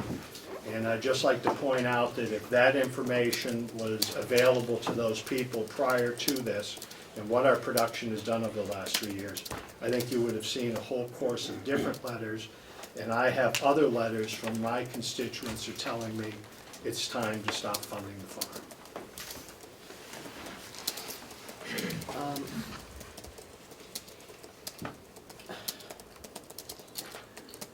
And Madam Chairman, if I could, I Yeah. I would like to move on the motion of funding that prior to make sure that we have the support I see what you're saying. before we go through that. Ms. Hamilton, do you want to speak? No, you mean Miss Fitzgerald. No, no. Thank you, Ms. Fitzgerald. Yeah. Ann Hamilton, I'm County Office Administrator for the Carroll County Office of UNH Cooperative Extension. It's just one of my roles. I'm also an educator. Cooperative Extension, I want to say first off, our Dean and Director is looking at this. It's a concept. It's just an idea. He's looking at what business models could be done. Representative Cordelli did state it correctly what he's doing. I can't make that decision on behalf of Cooperative Extension. But in no way would Cooperative Extension not support the farm, either the way it's operated now or in the future. We could even enhance what we're doing at the county complex at this point. So. But any questions, I will try to answer, but Dean and Director really has to answer those questions. Thank you. All right, who had their hands up? Representative Dysart? Thank you, Madam Chair. I'm glad that I do agree with the good representative about some things, and that is that I do think that the committee of citizens that volunteered to work on this could have more information than they had. And some of the things that they could know about are the reasons why our wood production has been down, including the decision made by this body to limit the amount of wood that they could buy when there was a change in the market. Also, they could learn more about the job skills that the residents of the House of Corrections are gaining, and also might have more information about why we are limited, why we are working at much higher capacity than is being presented here with the inmates. And we could go on and on and on, but I just think that this group isn't being given a full picture, and I have to agree. And so you are going to provide something to the delegation or to somebody explaining where you are? No, I think we're gonna be making that decision today, so I think it's kind of a moot point at this point. Okay, thank you. Representative Wright? Thank you, Madam Chairman. This is gonna defund the farm, whether the proposal goes forward or not. And, you know, I like the idea, like I said, I think it's a great idea, and I hope that we can somehow try to get past this relationship that we have with the commissioners that has a great deal of animosity, and try to work together on the issue to make the farm so that it doesn't cost us any money. I think that's possible. But I think to just cut it off and say, that's it, we're done with it, is the wrong approach. I think it's gonna take some time to try to figure this out and work through it, and if we work together, we can do something positive. But I guess it's Representative Cordelli and then Shannon and then Becker. Thank you, Madam Chairman.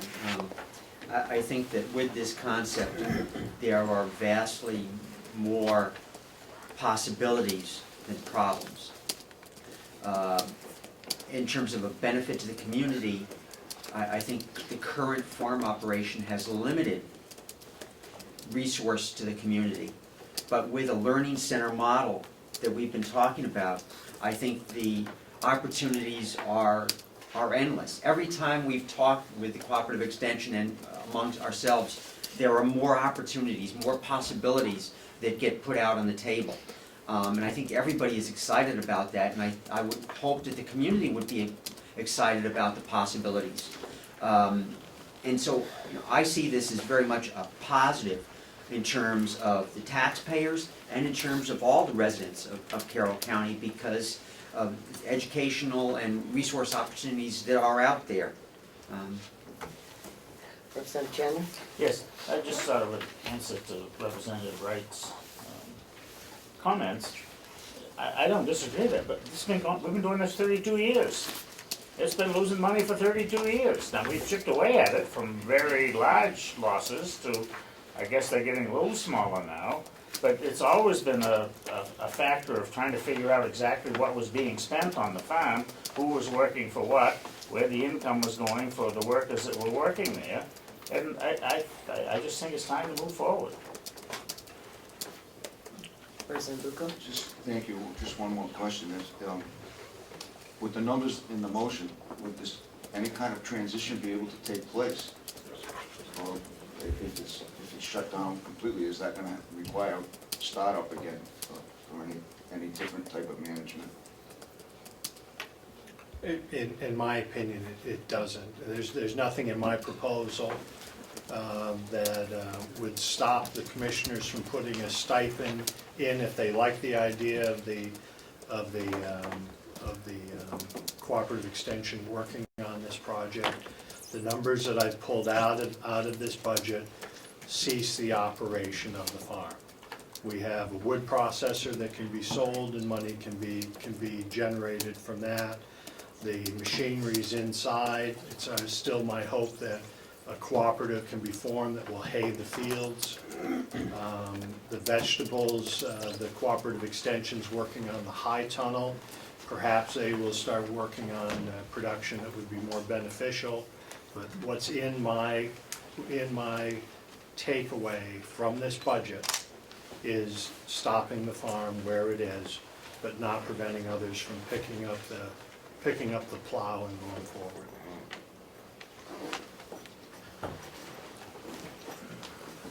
Mr. Carthy? Thank you, Madam Chair. I'm very excited about the concept of the UNH Learning Center. And I'm also convinced that the farm is a losing proposition as it is right now. But I'm also a little bit concerned that by just cutting off all funding for the farm now and for everything to lay fallow until something positive comes out of the UNH concept. We just, I don't know. I think by just cutting off funding right, cutting out their feet from under them, is going to dampen, might have the opposite effect, but I think it's going to dampen the enthusiasm for the Learning Center. I wish there was something we could do to keep the farm at least partially open. Maybe just let them do the wood, or maybe let them do the hay, or maybe let them do the hay and the wood, but that's it. But keep something there so that we can build on it with the UNH Learning Center.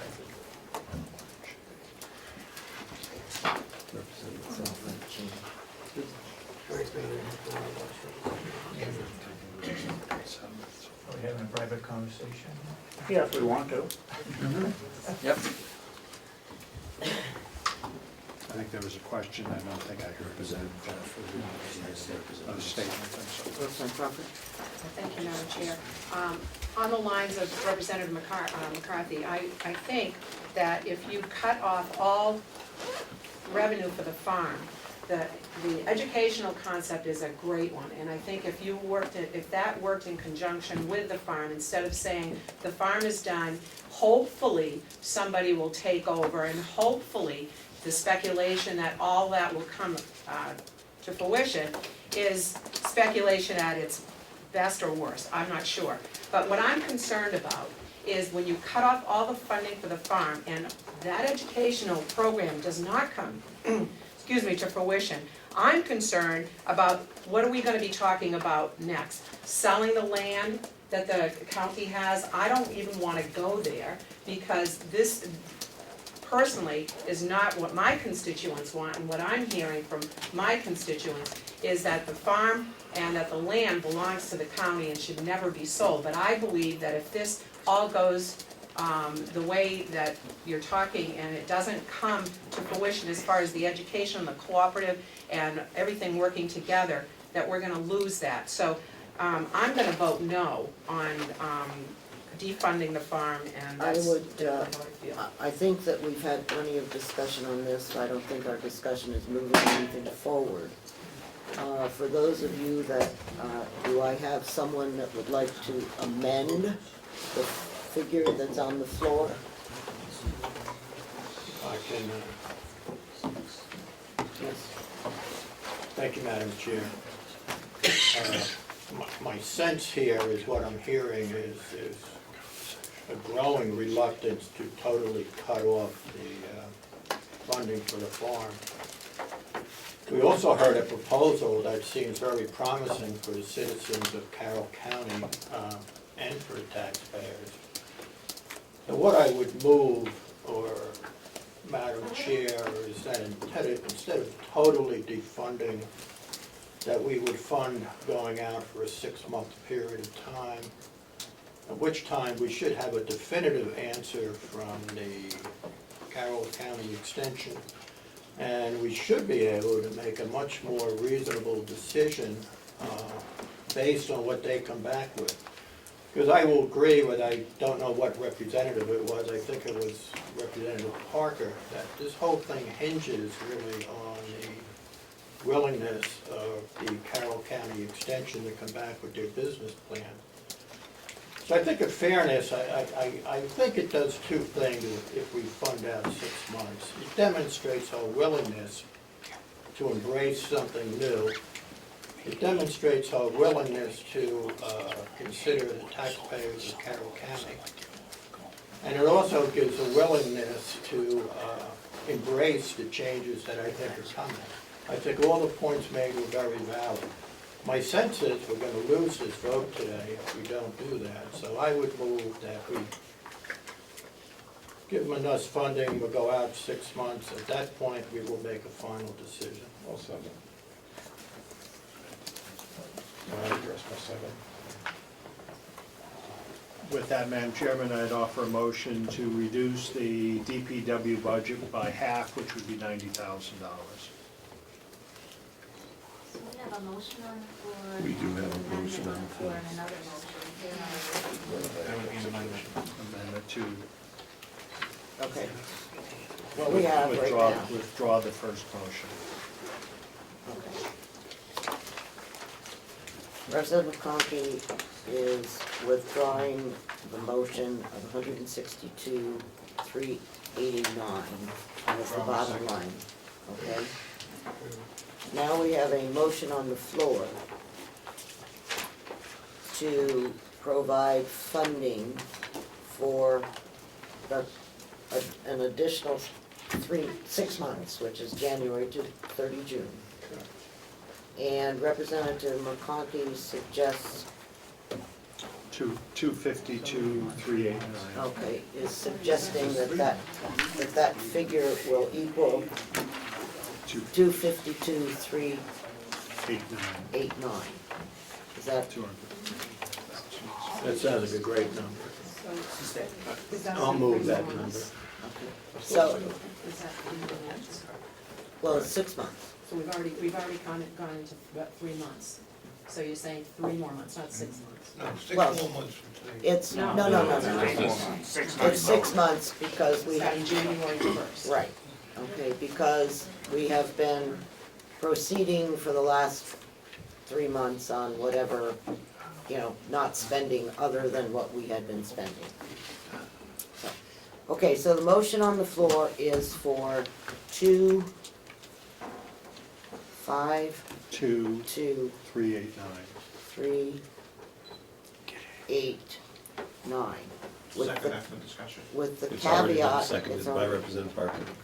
with the caveat that the farm can continue to do whatever, the DPW, I should say, can continue to do whatever they're doing through the end of June. Am I correct in that? That's what the motion is? Is that Yep. your understanding? Yep. Private conversation? Private conversation. We don't have to act like they do, okay? Oh. Ken, you had something you've been wanting to say? Yes, ma'am. Is it addressing this new motion? Yes, ma'am. Okay, thank you. We currently have 100 cords of wood, and I was wondering if the delegation would consider until the end of August instead of the end of June. 6 months from now. 6 months from now. So that's a total of 8 months is what you're saying? I'd rather have 8 months than, so we can get all the wood out and just be done with it, if that's what's gonna happen. And hay. And at least one or two loads of hay. So we don't have to worry about the fields going, and Fields don't go bad in a year. I'd just like to get And the revenue if we can. Like, you know, that's up to the delegation, I would just ask that, be another 2 months, that's all.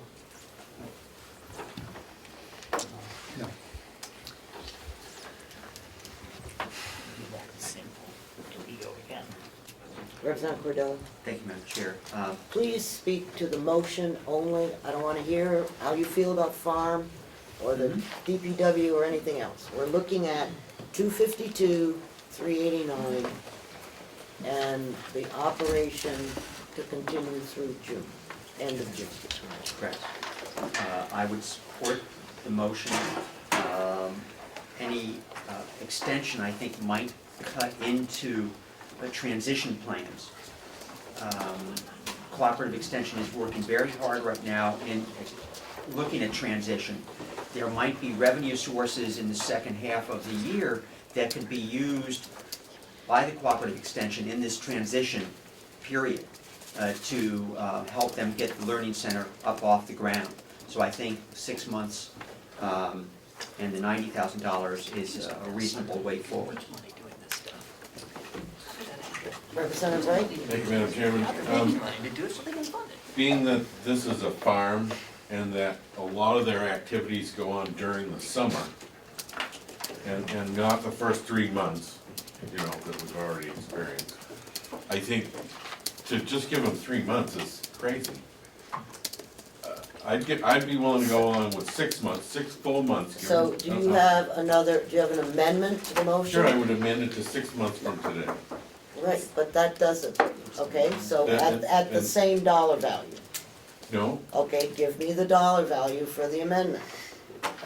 If 6 months is Okay. I'm not gonna come up with it for you. No, I mean, you know, You can't come up you are making the suggestion that we go for till April, May, June, July, August, okay? Let's them finish the year out. Right, so I need a number.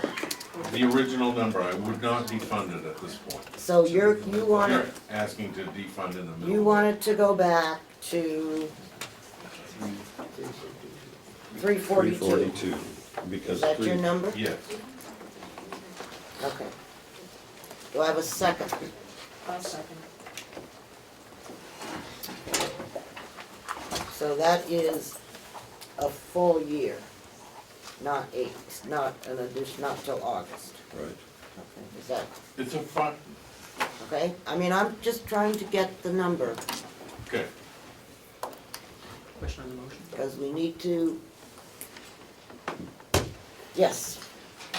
Thank you, Madam Chair. I'm just wondering, based on this motion, the amendment that has been proposed, wouldn't that mean just voting no on the prior motion for the 6-month funding and then bringing forward a new motion? I don't see this as really an appropriate amendment to the existing motion. It's fine. You may not see it that way, but his proposal is different than what's on the table. And so, Representative McCarthy. Thank you, Madam Chair. Going back to the original motion that we had, I would support it, but for a different reason. Okay, but we're No, talking now about the amended motion at 342, What 389. happened to the original motion? I move to amend it, It's amended, because 3 months is, okay? And then we'll vote on that, and then we'll go back to the original motion. Was there a second to that? Yes, there There was. was Okay. Crawford. Okay, thank you. Representative McCon. Thank you. So if I understand, Madam Chairman, the motion, Mr. Wright's motion, Representative Wright's motion, is to completely fund the farm, the DPW, at the rate that's in the commissioner's budget. That's correct. At that rate, it fully funds all the activities that were demonstrated that have lost over 40% over time, has cost the taxpayers over 5 years, I believe, $500,000 or more. So you're asking me to tell my constituents that we're just gonna bleed a little longer for the good of the people. I won't support that. I was listening to Representative McCarthy, and I was listening to other representatives who were asking to tone it down, to allow it to give some time for a transition. Supportive of that idea. It will also give the cooperative extension time to see if they can participate in that. It will also send a clear message to farmers in cooperatives who are uncertain what's happening. Yes, now I can come forward and possibly I could make use of our county lands. If we do nothing and we keep it the same, we've gone nowhere. I ask that you turn down this motion and then allow us to come back to the motion previous to that, which would fund us, I believe, Madam Chairman, through June. Representative Butler? Thank you, Madam Chair. I will support the Wright amendment because I believe that 3 months is not enough for a transition. It's not enough to make a plan that we've heard from the state budget point of view and the UNH extension point of view is not something that they can commit to easily. I don't think making a transition from what we have now to what is being proposed as a conceptual model is something that can be done easily. I believe that the farm and the learning center could integrate together successfully, and we could have both, and we could grow towards a revenue producing farm with a learning center as a part of it, and it could be a very vibrant possibility, a vibrant activity and organization. I have heard from lots of residents about their support of the farm and wanting to move forward with an existing farm as we have for 162 years. I think that we can make it better if we are willing to invest the energy to do that. We have not been willing to invest the energy to do that for many years, and that's the reason that we're in the situation we're in now. I understand the arguments. I know that they've been there for a long time, but I believe that if we put the energy in the right place and support the farm, which is what our constituents are asking us to do, that it is possible to make it much better. Okay, is there any other comments? Representative Bucco? Thank you, Madam Chair. I do have one question.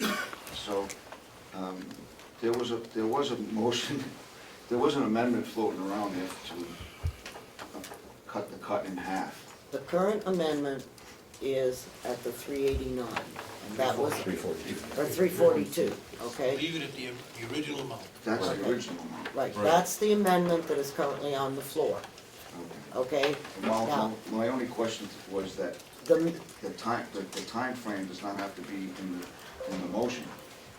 In other words, if you're gonna cut 90,000, you just say, yeah, that's how much you have to finish out the year. okay, when we get back to that, we can amend it to take the time frame. Thank you. Okay, but we're right now, are we going to fund it at 342, 389?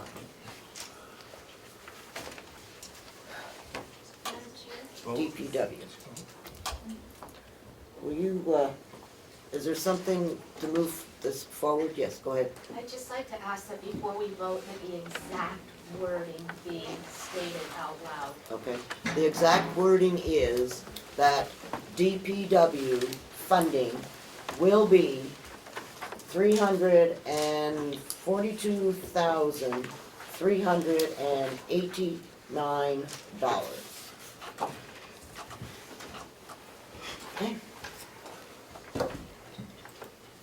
All right, I guess we better have a roll call. Representative McConkey. No. Representative Chandler. No. Representative Schmidt. No. Representative Cordelli. No. Representative Crawford. Yes. Representative McCarthy. No. Representative Nelson. No. Representative Wright. Yes. Representative Avaloni. No. Representative Comeau. No. Representative Parker. No. Representative Bucco. Yes. Representative Butler, yes. Representative Ticehurst. Yes. Representative Umberger. No. Okay, 5 to 13. the amendment fails. Or 5 to 12. The amendment Five. fails. What we currently have on the floor now is $252,389 with farm operations continuing for 6 months, starting 1 January through 30 June. So, Representative Bucco. Thank you, Madam Chair. I'd like to offer an amendment to that motion that we take out the timeframe. Okay. So the amendment is removing the time Yeah, frame. just $1. Second. Okay? All those in favor? Can we have discussion of that? Of course. Thank you. I didn't see anybody. Yes, go ahead. So my understanding is that the role of the delegation is to approve the budget, and the role of the commissioners is to decide how to administer that. So I can't see how we can start putting in conditions about how they do that. And that's why Representative Bucco's amendment is to take the condition out. Representative McCarthy. Thank you, Madam Chair. We decided that a transition period was something that was positive. And I agree, and I would agree with the 6 months except. You know, there's always a little problem between the commissioners and the administrator and us, and I would like to see, you know, the administrator asked for an extra 2 months for a good reason, so that to get rid of all of that wood and one way or another be done with it. So I would like to see the amendment made to increase it to the end of August as the administrator has asked, but with a caveat. At the end of August, if nothing is done, one way or another, the farm is finished. In order for that amendment to be made, okay, I agree with Representative Tyson. Our responsibility is to provide the dollars, okay? And then it's up to the commissioners to manage the dollars. We can say that this is what we prefer, okay? So, the question that you have to ask yourself is $252,389 sufficient dollars to operate under your concept for 8 months? Or do you want a different dollar figure? Yes, I would ask Representative McConkey to come up with a figure No, adding those. you cannot ask Representative McConkey. Representative McConkey came up with the figure $252,389. If you want a different figure, then you have to bring that different figure forward. The figure I propose is whatever Representative McConkey recommends. Sorry. All right. It's just in response. Okay, do we want to take 5 minutes? Oh. Oh, you're right, we can't. 294. Madam Chair, if I could just address. 294, Frank. Yes, go ahead. 294. Thank you, and to my good friend and colleague, I understand the question that was brought forward to us by the administrator, and it's nice to hear that that office is now willing to communicate with us. Okay, I'm appreciative of that. But I believe that if we stick to the 252,389, decisions are going to be made on a business level from that department that is going to make sense. If they need to move that wood quickly to sell it, they will. So I don't want to delay any further than where we are. Let's put it on their shoulders. Let's let them go to work let's start getting that wood processor cranking and store with efficiency like there's no tomorrow. I ask that you stick with the 252,389. Let me just clarify that motion. The prior motion of 252,389 was made by Representative Schmidt, seconded by Representative Parker, and that's what we're moving forward with now. Is that acceptable? That's correct, because Okay. you have the amendment, right, Yep. where we eliminated Yep. the 6 months. Yep. Did we vote on that? We didn't vote on that. Okay. All right, all those in favor of removing from the motion the 6-month requirement, please raise your hand. 1, 2, 3, 4, 5, 6, 7, 8. Okay, motion passes. All right, so we are now at, the bottom line for DPW is $252,389. And Mr. McCarthy, Representative McCarthy, did you have another number that you wanted to propose? No, I would withdraw my proposal, but also I would add that 252, no appropriation can be moved into that rear. Representative Wright. Thank you, Madam Chairman. I would move $294,000. That'll give them enough money to the end of August. Do I have a second? I'll second. Discussion? Representative Chandler? Well, 252 will give them enough money to get to the end of August if they're judicious in how they spend it. You could give them 200 and they could figure out how to split some wood, but in that amount. This is nothing more than just an excuse to gather a couple more months here and there, like we've been doing for 32 years. We've given them $252,000, they know what the task at hand is. It's given the Corporate Extension Service time to come in and meet with this group and get started on a viable option for the farm, and I would not support the present motion. 295. Representative Wright? Thank you, Madam Chairman. In all fairness, this is the first time I've seen any proposal like this that Representative Cordelli brought forward in the 4 years that I've been here. So there have been no other proposals, am I correct, to try to fix the situation Other than in the 32 years? No, not really. Okay. There isn't any fix other than doing away with it. That's the fix. Well, that's, Now you got a viable one. Okay, just a minute. Representative Wright? no, that's it. That was my question. Thank you. Representative Nelson? Thank you, Madam, thank you, Madam Chairman. During my 4 years, the farm has been a topic that we have discussed, concerns have been brought up, and it appears that, We are not oh, talking, no, I'm getting to that. get to the amendment. 294. Work around it. That the $294,000 that we are talking about, there has been plenty of opportunity over the 4 years to make the farm work. And they have not taken that opportunity. Unfortunately, the $294,000 will force them, or a number lower, to recognize we want the change, and they should have done this years ago. Any other comments? Representative Tyser? Thank you, Madam Chair. Another way of looking at it is that this delegation has hobbled the farm for a number of years, and they've been doing the best that they can. Please. Thank you. Representative Lenny? Just to interject again, if we take the farm budget, the actual for 2015, and 294. we divide it by 12, it gives us a number pretty close to what Mr. McConkey has Okay. put into this number. It would allow them to operate for at least 8 months, in my estimation. Okay. So what you're suggesting is that you will not support 294. It'll be, roughly, it'll get them through to August.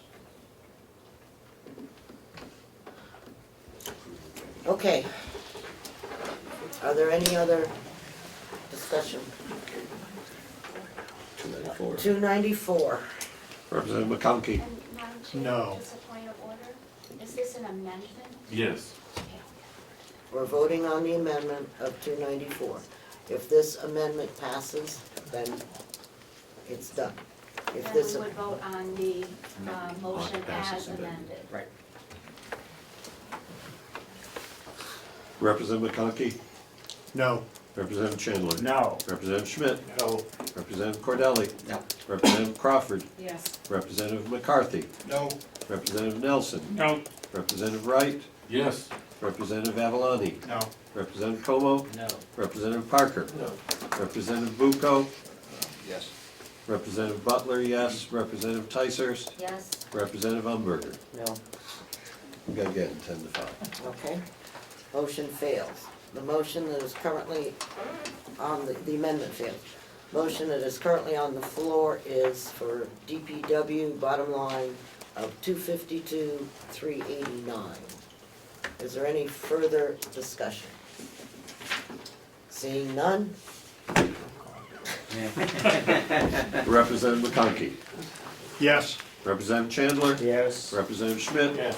Representative Cordelli? Yes. Representative Crawford? Yes. Representative McCarthy? Yes. Representative Nelson? Yes. Representative Wright? No. Representative Avaloni? Yes. Representative Como? Yes. Representative Parker? Yes. Representative Bucco? Yes. Representative Butler, no. Representative Ticehurst? No. Representative Umberger? Yes. 12 to 3. We take 5. Yes, we can take 5 off of that amount. Okay, 5 minutes. Meeting back to order if I could. I don't know.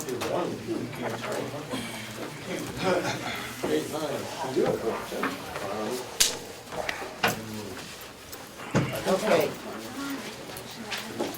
No other budgets, yes, No, for the second one. I don't even know where I am. I was gonna make a motion. Okay.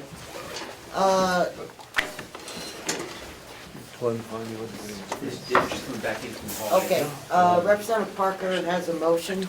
I would like to move that this ad hoc subcommittee, due to the transitional nature of what we're gonna go through this year with the farm, be made a subcommittee of this committee with all due notification purposes. I didn't hear that. Authority, thank you. I believe their work is important. I would like to see them continue to work with the county cooperative and UNH. And I think their views need to be brought to them that, in an open forum, that they don't be heard during the time of change of county. Second. Discussion.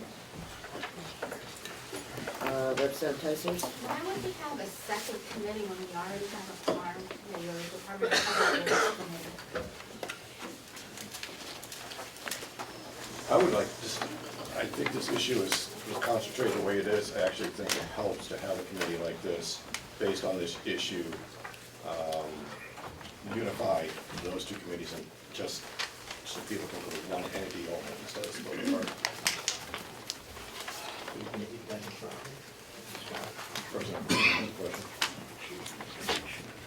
Representative Comeau? Thank you, Madam Chair. I would also favor that start of a separate committee, mostly because everything within that committee will be the discussion of this new transitional concept. So I would be in support of it.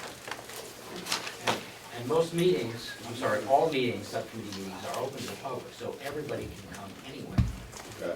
And once the idea begins to develop, there's going to be a positive aspect. Any other comments?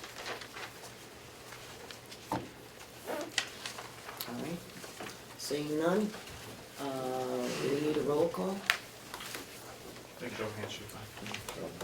All those in favor? 1, 2, 3, 4, 5, 6, 7, 8, 9, 10. Opposed? 1. Okay. Do we have a name for that committee? Really, no obligated. Farm transitional, yeah. That's a good, What? that's a good name. Representative Comeau. I would encourage the name to be what it is, which is the Carroll County Agricultural Learning Center. I don't care what the name is. Well, it's Okay. important. Go ahead. It's just important that the name reflects the main title, so the public is not confused if this has something to do with something else. It has to do with the Carroll County Agricultural Learning Center. Okay.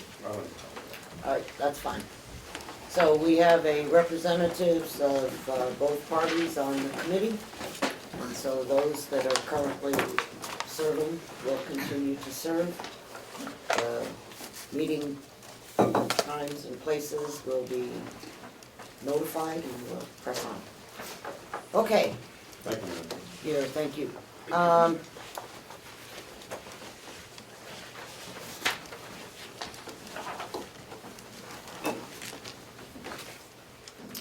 Do we want to argue today?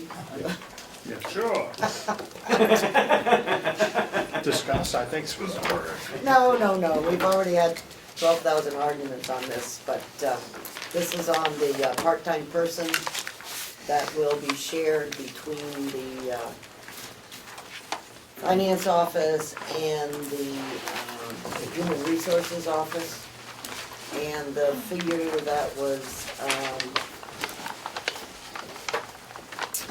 out there was 15,600, which would cover it for half a year, but we've never agreed on that number. So all that we want to argue about, I guess, or I should say discuss, all right, is the 15,600 with the understanding that that is split 20 hours a month for the finance office and 20 hours a month for human resources, or for 6 months. Representative, Ken. Not yet. Maybe someday. Madam Chair, I'd like to look at that because I think, maybe not so much time in HR to begin with. I think the finance office needs some help in the finance office to get that going. So I'm not sure about the 50-50 split. Maybe not till maybe October to help HR get caught up, and then we can look at it again next year if we need to continue it or not. Okay, so what we're saying is that you would like the delegation to allow you to spend the 15,600 however you see fit.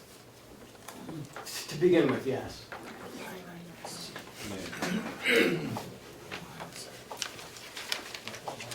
Payroll. Representative Schmidt. Thank you, Madam Chair.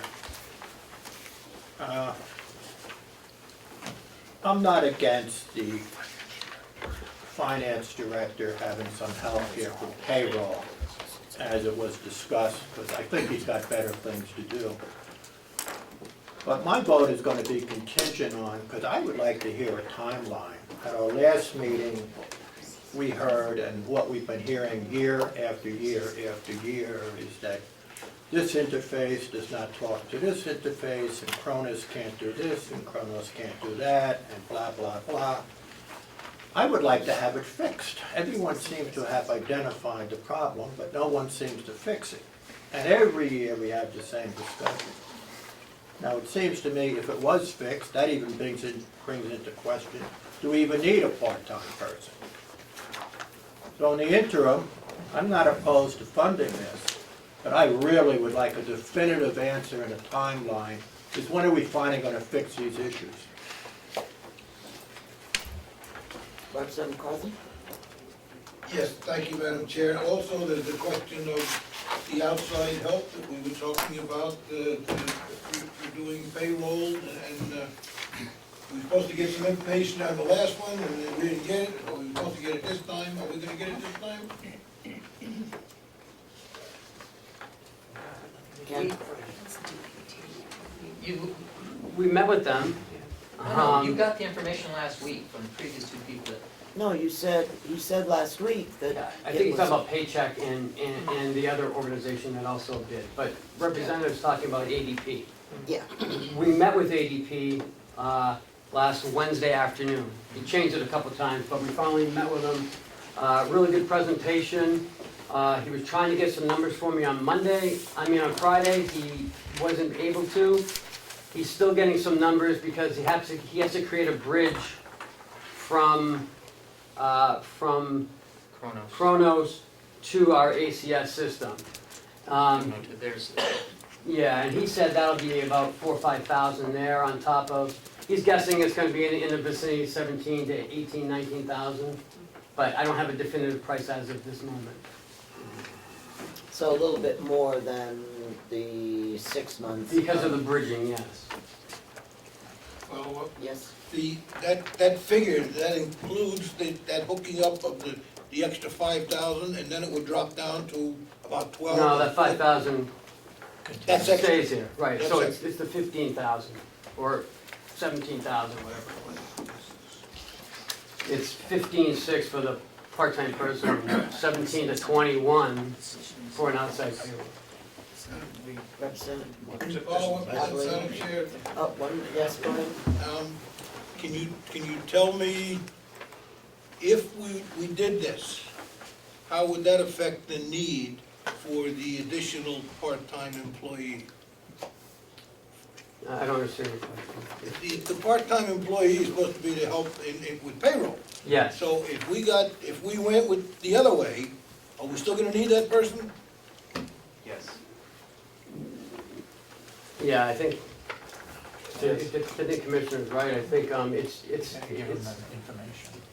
What? Go ahead. It's obtaining the information, it's helping fix the Chronos system, identifying some of the issues that's going on with it. Commissioner was at the meeting, anything else you want to add?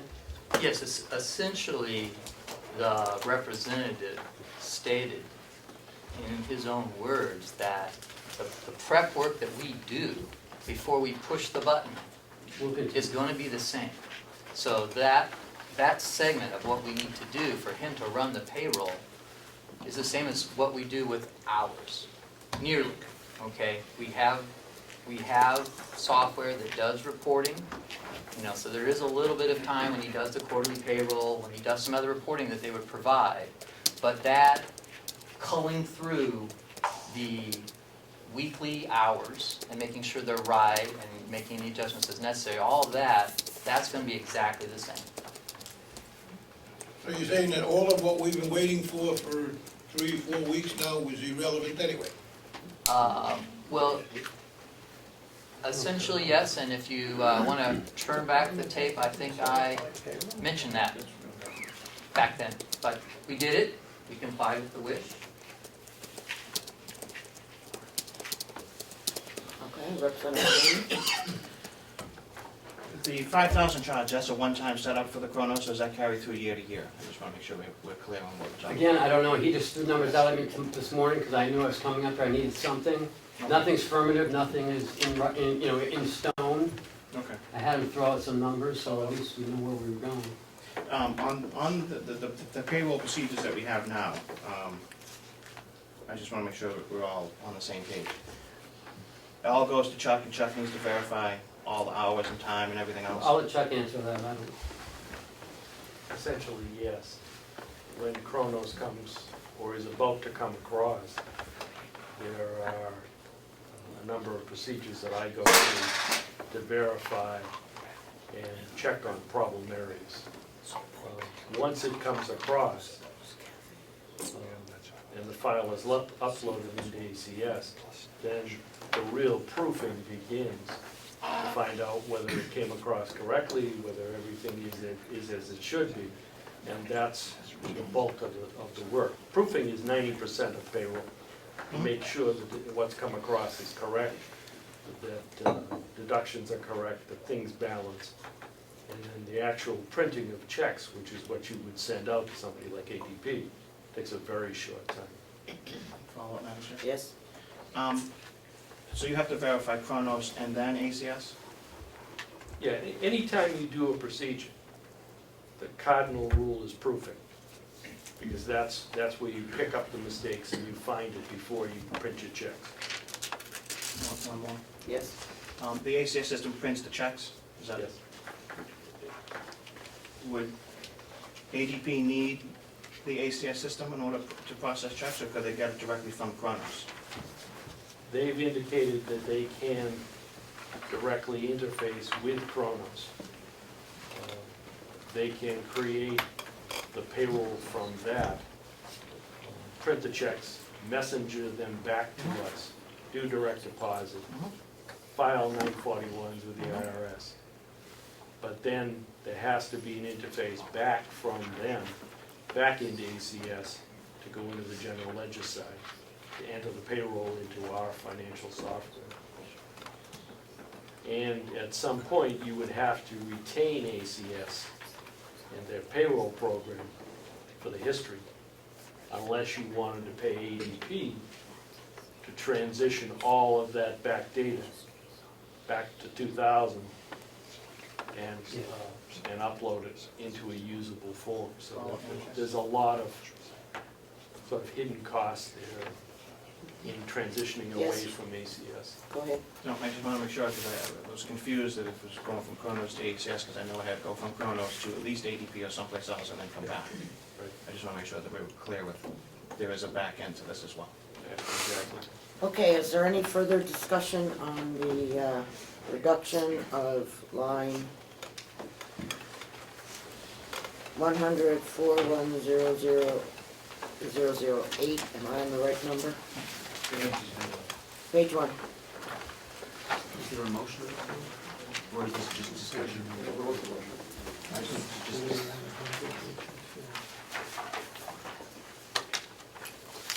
I think you're right. So, I could offer, as I said, a proposal at this point. The payroll is tied in to the whole ACS networking discussion that we've been having. Even the fiber optic connection that we voted on last week. My thought is that as we've seen a timeline from the commissioners as to when different things would be put in place once we have the fiber optic connection. The human resources system that is $25,000 would not be implemented until next year. you are way off the topic. We are talking about Right. $15,600 reduction to line number, is that the right number? 8. 4100-008? 8 or 9? Which number am I reducing? The right number. I'm at 8.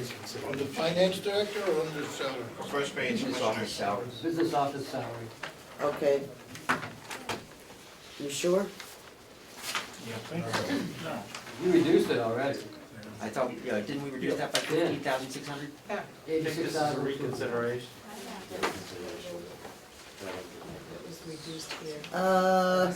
Commissioners were one-on-one in subcommittees. We didn't reduce it in subcommittee. Oh, it says 86.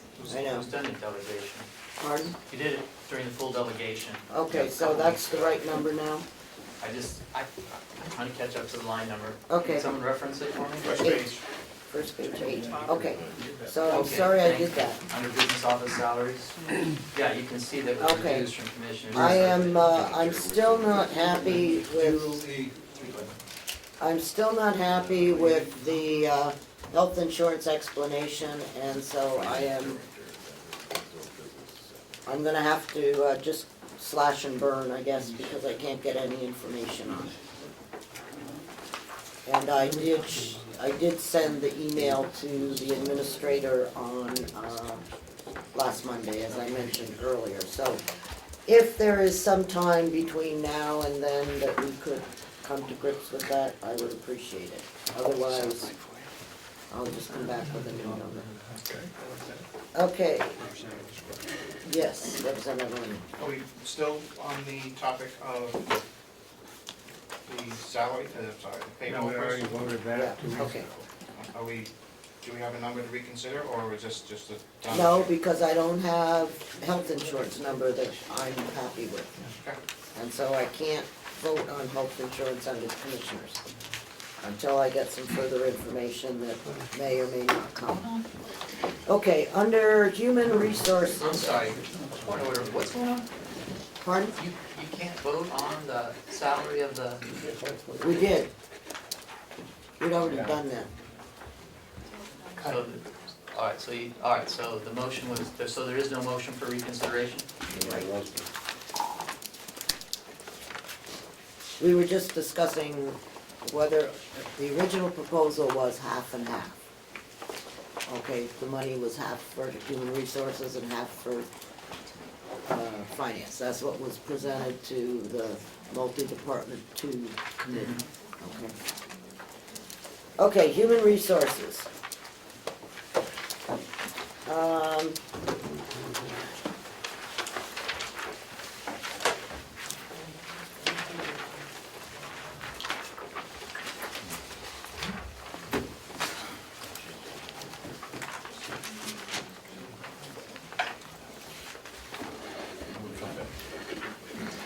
Did we take out the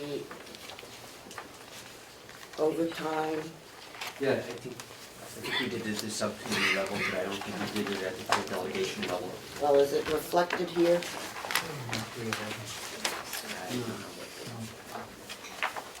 That's on page 3. No That was overtime there.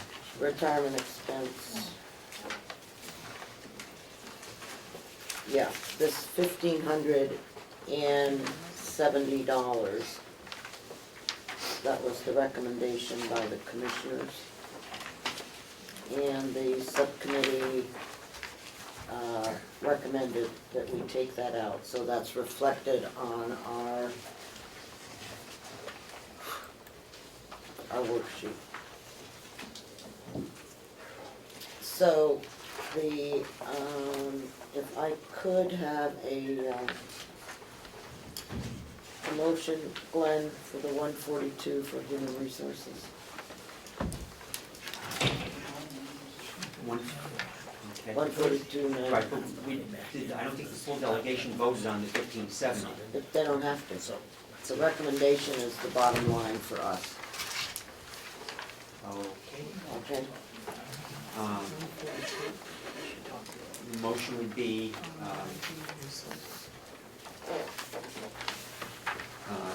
human resources, total of 142,595. Second. Any further discussion? Question. Yes?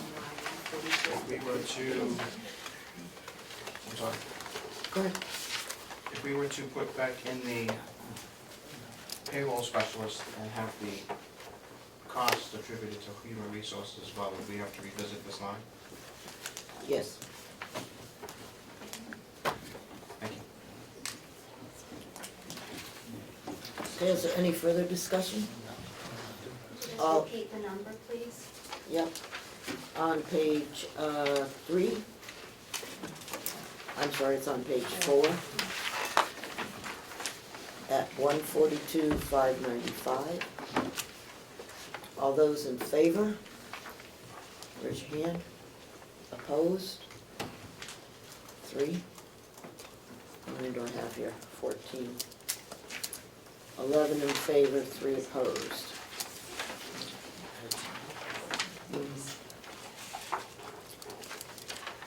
Okay, county, we've already taken care of that. Waterworks, county, victim witness. believe we took care of that. What is this, Madam Chair? Register of deeds. We need to adjust revenue, but I believe we've done registry of deeds. I have that as okay, I don't have a vote on it, okay. The sheriff's department was okay.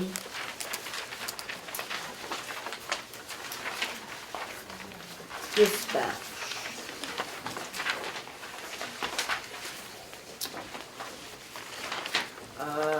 If we look at our 311 on page 12,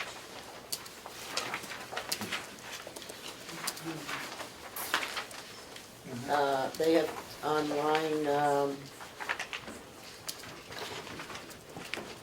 100-4142-097 grants. You'll notice that that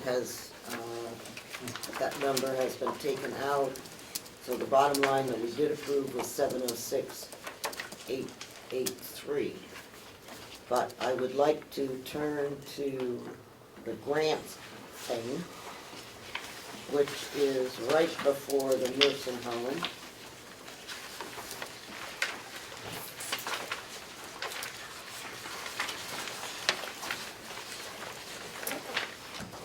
You have the page number? Page 23. Okay, thank you. Page 23. And I would like a motion to accept the grant of $349,995 for improvements to the dispatch. So made. Second. Yes? Well, it's quicker if I ask than go look for it. I assume this shows on the revenue side, the same amount? Yes, I believe so, but I haven't looked that. We're gonna do revenue hopefully. Okay, so, all those in favor? Opposed? One. I didn't oppose it. Oh, someone else did. Yeah. Okay, and we had approved the victim witness grant last time at $32,500. So is that all the grants? Shows up on, that grant we were just talking about, shows up on page 4 of the revenue. Okay, got the medical referee.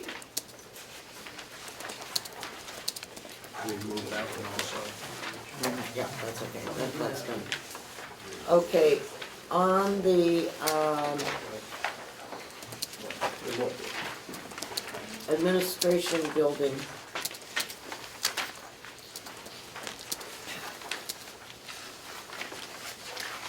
I noticed that we had reduced, the electrical expense to 50,000, we did that earlier today.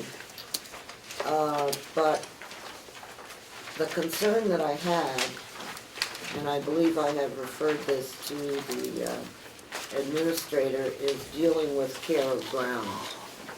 Because we have some places where care of grounds is in, some places where it's out. It's gone from 6,000 to 10,000 on the administrative building. But care of grounds had been one of those accounts where you know, we transferred money over to DPW. And now, if I look on the revenue, we aren't doing that anymore. So where are we accounting for this cost of $10,000 for? It doesn't. I'm telling the administrator it should have showed up in the revenue. Because none of it shows up in the revenue. Paper shopper. So I guess that, Question again? yep, What line number are you interested in? I'm in, yeah, care of grounds, 81. 100-4170-081.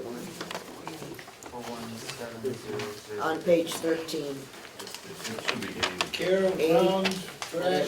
Thank you. Yeah. Yeah, it's very good. Care of grounds and trash. So, I guess we can't do this until they figure out what we're doing on the revenue side. Because right now, there's nothing on the revenue side. Madam Chair, false revenue is no longer listed on the revenue side. Then why is it on the expense side? Because we have expenses for the care of ground, How much? $10,000. So, who does it go to? It goes to purchase supplies for the care of grounds, it goes to purchase equipment. And up to 4,000 for the sidewalk repair. That's under, that's under equipment repairs, or under, The sidewalk is $4,000 under care of ground. So that would explain the difference, excuse me.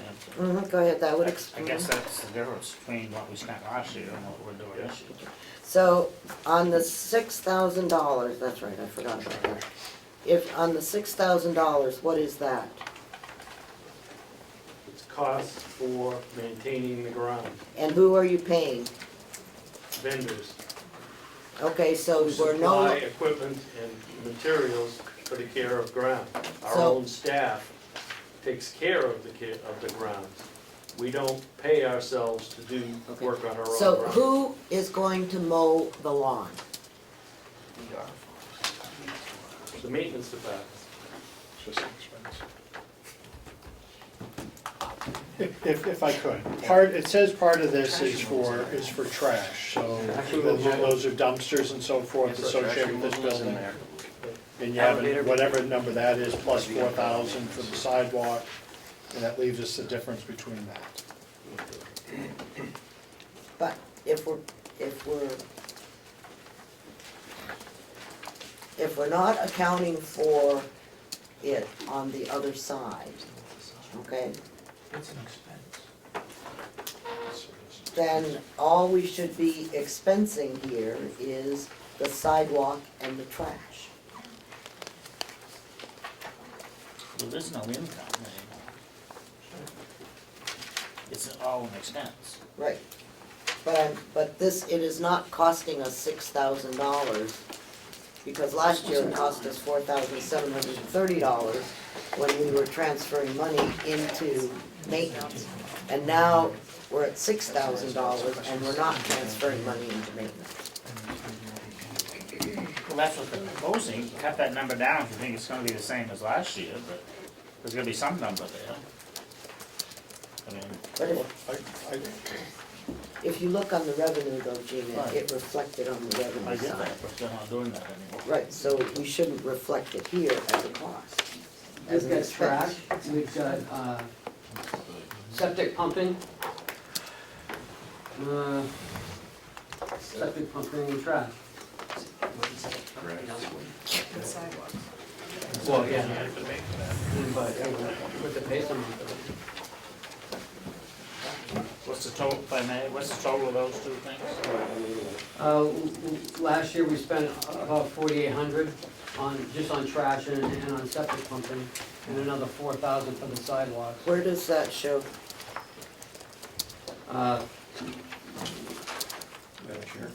It's on care of grounds. I got the breakout. So on the 4730, 4730? yeah, that was last year's expenses Okay. under care of ground. How much was trash?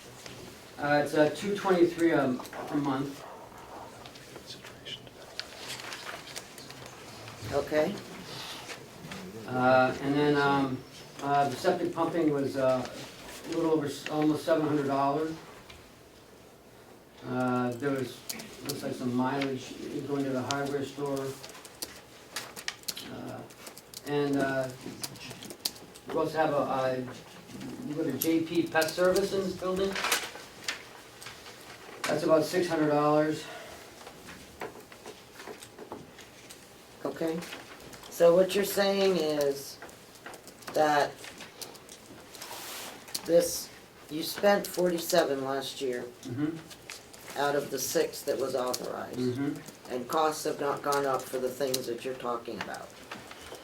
Not that I know I'm of. not saying that, costs always go up. Septic pumping went down.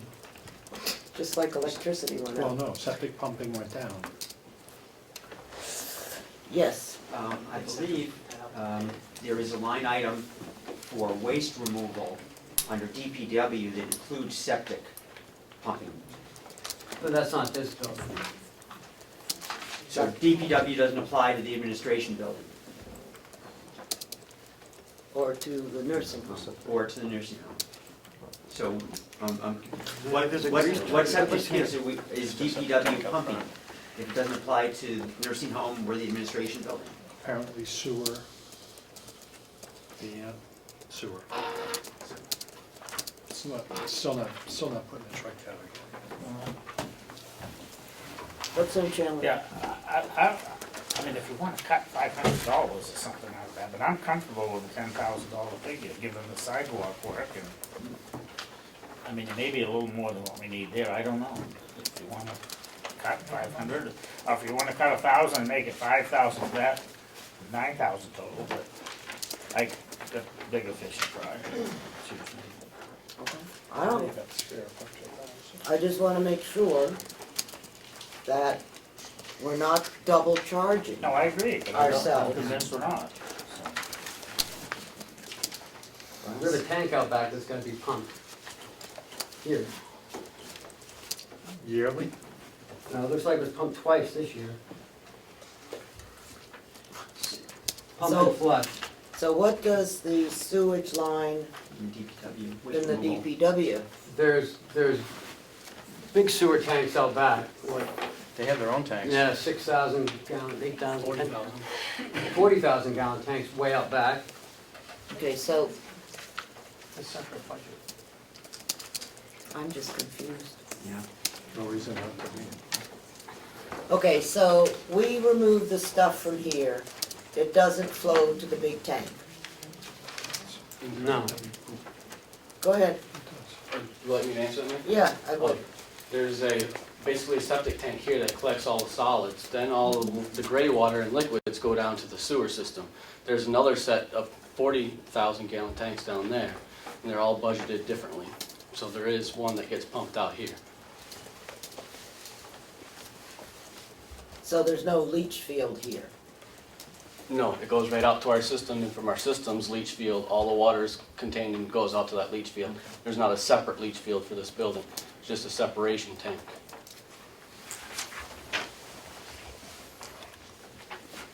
Yes. Thank you. A question for the superintendent. Do you have any idea what size this tank is for this building?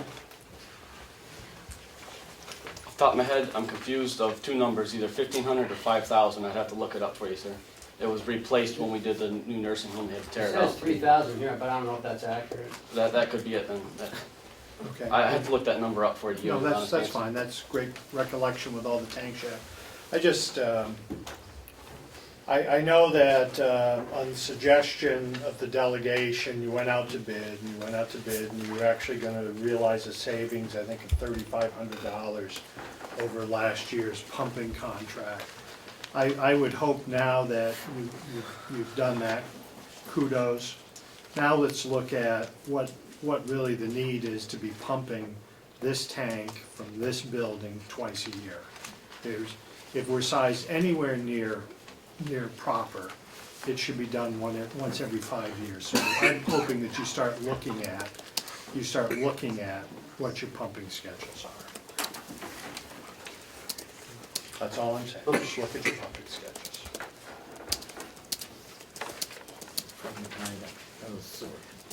Any, Apparently yes. I don't. Thank you, Madam Chairman. In that light, I mean, that's fundamental to septic, is that your tank is sized properly so that you don't have to pump twice a year. My question, I guess, is, are you pumping it just automatically, or is there some indication that it is backing up, or that it needs to be pumped? Madam Chairman? Mm-hmm. Well, I guess we don't, I mean, who cares? We're talking about $700 a year. God, I'll move $10,000. Thank you. Thank you. on that item, or I'll move the bottom line of, if that's what you want, of $147,781. Do I have a second? Second.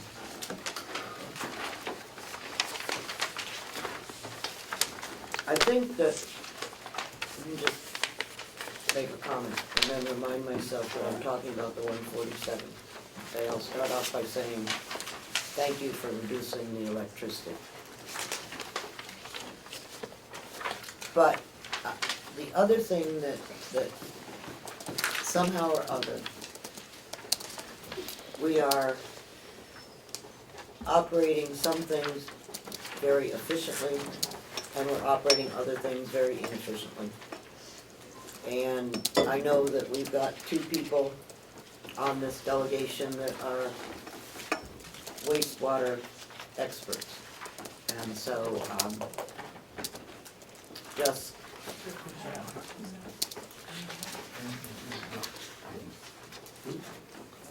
Just if I could answer the representative, we pump them at that schedule because we've always pumped them on that schedule.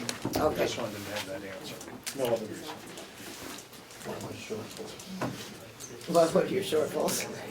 Okay. Did we move the number? Yes, 147,781.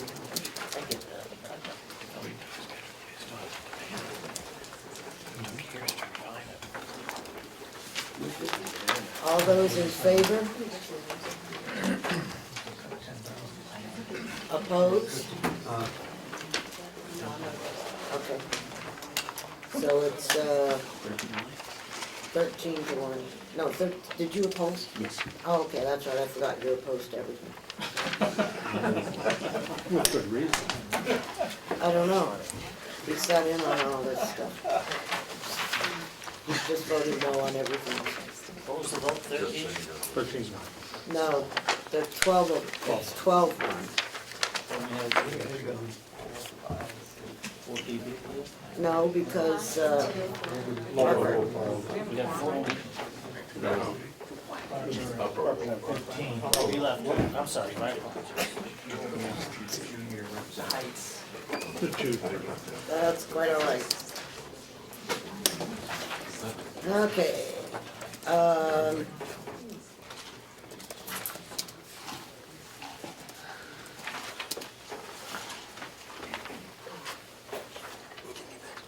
I'm going to skip over the jail to see if we can't figure out what we're doing in relationship to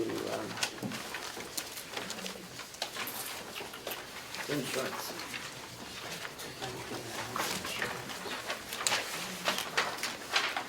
Okay, information technology. I'm on page 20. Excuse me, Madam Chairman, what line number is that? 10? Just, yeah, Okay, it's 108,017. thank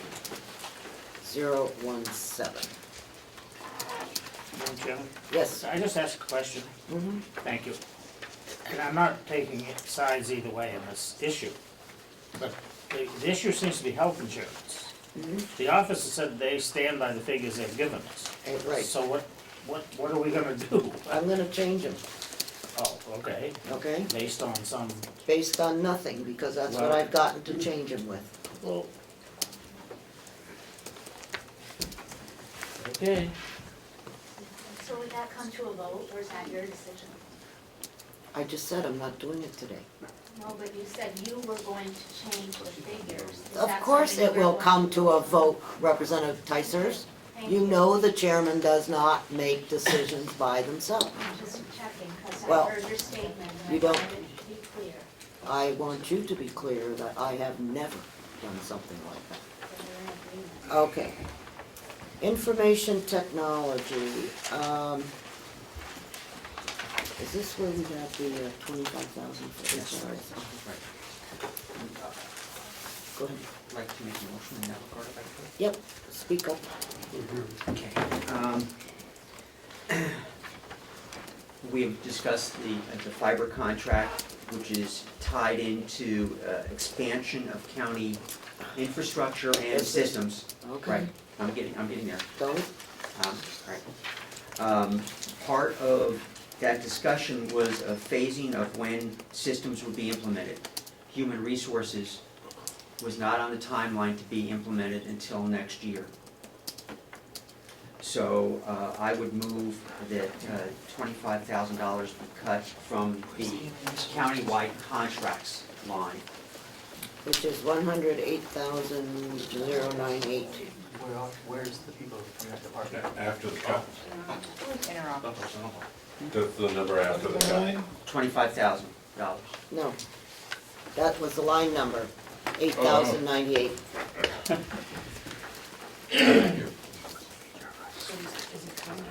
And we are reducing line 98 by $25,000. New equipment line? No, the countywide contracts. 98, Oh, okay. The Yeah. description is under the number. Yes. yes. Representative, sorry, Ken. Has there been a second to the motion? I don't want to speak out of turn here. Second for discussion. Okay, thank you. Just because we're not gonna implement it next year doesn't mean HR can't utilize it this year. Start, implementing her stuff into the system. And then, once she's uploaded everything into the system, then we can send it out to the other departments to utilize. But she'll have to have some time to input the information in, all the employees and, it's not just like we're starting it and then boom. Representative Cordelli? Thank you. I think we've seen from the performance audit and the DRA report of last year that financials are to be the focus and should be the focus, getting our financial house in order. My next motion would be, okay, I was cutting this because I think it's more important that we look at the accounts payable and purchasing modules and an interface to the nursing home this year than the human resources system. It's crucial that we get our financial house in order. In the timeline proposed by the administration, those are things they wanted to do: accounts payable, purchasing, and I would add the interface to the nursing home. I think is three important pieces to get our financial house in order. Representative Wright? I'm good, thanks for that. Representative? Just for clarification. Go ahead. Yes. I'm sorry, Representative Cordelli. What is this, is this $25,000 going somewhere else, or is it just? Maybe I should amend the motion, if I might, Madam Chair, to a $15,000 reduction, because I think the cost of the accounts payable, purchasing, and the interface would be approximately $10,000 from that countywide contracts line. So I'd like to amend my motion to a cut of $15,000. I'll withdraw the second and remake the second. Okay, thank you. Well, no, you can't withdraw the second. So new number would be. New number is, 143. yes, 143,000 from, thank you, from line number 98. 245. Discussion? Yep. Go ahead. What does this do, Representative? Beg pardon? What does this do? Just It wanna make sure I'm allows clear. for the purchase of 3 other modules to help the financial system. Commissioner? Thank you. And thank you for recognizing me. The HRIS module is, it's gonna benefit the Human Resource Department. However, the important concept of this is that that module will likely, although we have to go out to bid and we have to go through all the processes, that module will likely be part of the Kronos system, okay, which we already have, which is already networked via the VPN, which is albeit extremely slow for the managers to use, but that part of our network is countywide, okay? So having that module will allow the HR to start getting that put into the Kronos. Then once we go into the fiber optics and have the networking, that will be also put in, and now it'll be faster. I would also like to mention that the performance audit specifically recommends that we add an HRIS module for $25,000. It's right in the performance audit. So this is a very good component. The Kronos is a timekeeping system, and when we get this HRIS module, it will be able to coordinate payroll benefits such as medical insurance, dental insurance, New Hampshire retirement, within the timekeeping and HR system to help avoid overpayments in these matters, which we historically had a problem with, which has now been corrected, but that's because the financial director painstakingly goes over the materials as well as HR, and they coordinate that. But something that this will do is that. So I think it's important to understand that although it's eventually part of the networking, it's already networked. Representative Lee? Would this help with the payroll situation that we're having right now? HR? IS? I think,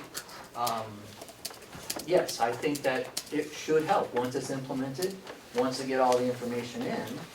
That's my understanding, that it will help administrate those benefits. Yeah, benefits. No, That's a benefit. it's a benefit package, it's not a payroll package. Benefits and payroll come together. I didn't say that. Okay, so that part of it, I mean, Chuck can correct me if I'm wrong, but, and the HR people over here can correct me if I'm wrong, but currently we are doing that manually. You know, and this module will help automate that, as well as many other things. You know, there's a host of things that this module will do to benefit the employees, that they can sign up for stuff. Representative Lee? Given that fact, would we still need to have to transpose Kronos into ACS if we get this module? The Kronos, yes, there will be an interface necessary from Kronos to the ACS. There's currently one for the payroll part of it. That segment of it is, but then the HRIS part of it would have to come into it. But that's the interface that we're looking for that puts that all together, I believe. Representative Cordelli? Thank you. If the plan is to use a Kronos module, I looked briefly at Kronos documentation, and I'm not clear that with the timekeeping system we have now, if you can just add a standalone HRIS component to that. That's one point. Second point is, nowhere in the budget is there money to expand the interface for Kronos to ACS beyond payroll to include any human resources information. That is not in the budget anywhere. Okay, motion on the floor is to remove $15,000 from line number 8,898. All those in favor, please raise your hand.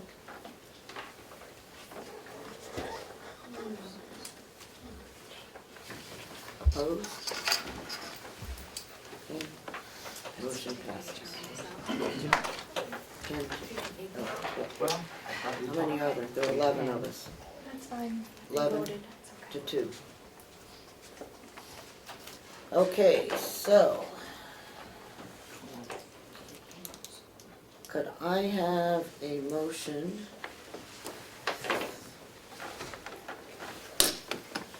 to 50503 for I'll move that information amendment. technology. I'll move it. Do I have a second? Second, I'm sorry. Thank you. Okay, I have a motion and a second for the IT bottom line budget is 250. 245. Oh, sorry. I can't see, 240. 245. We're all getting more. Must write down, Frank. Yeah, 245. Now we can try the last three numbers. 503. 503. Okay. Any comments? All right, all those in favor, please raise your hand. Opposed? 11 to 3. Okay. Get right over here. Representative McConkey.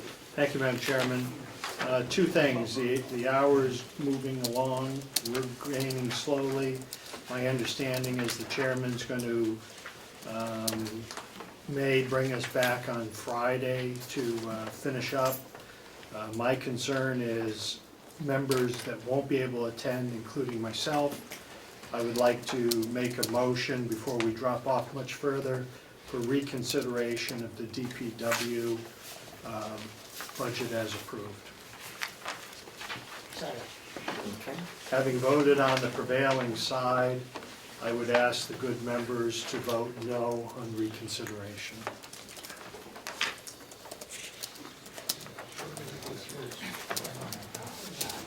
Did I have a second? Yes, I did.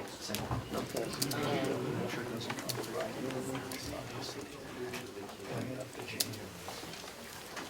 Okay, and, You want to call the roll? yeah, we can. Okay, Motion was by McConkey and second by Chandler. yep. For reconsideration of the DPW budget of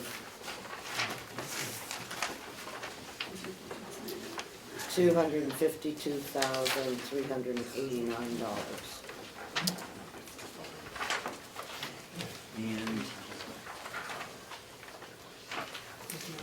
okay, Representative McConkey, No. Representative Chandler, No? Representative Schmidt. No. I vote no. Representative Crawford, I'm sorry. motion to reconsider DPW budget.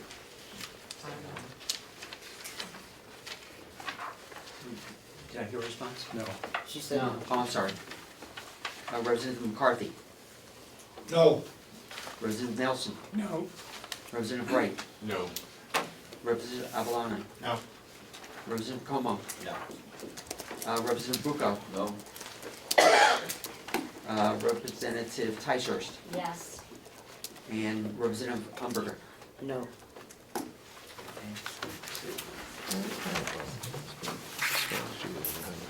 12 to 1.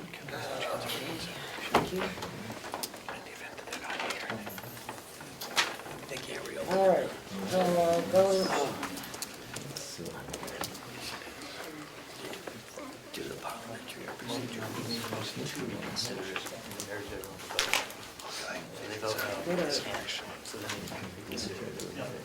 All right, I think that, okay, now for the annex.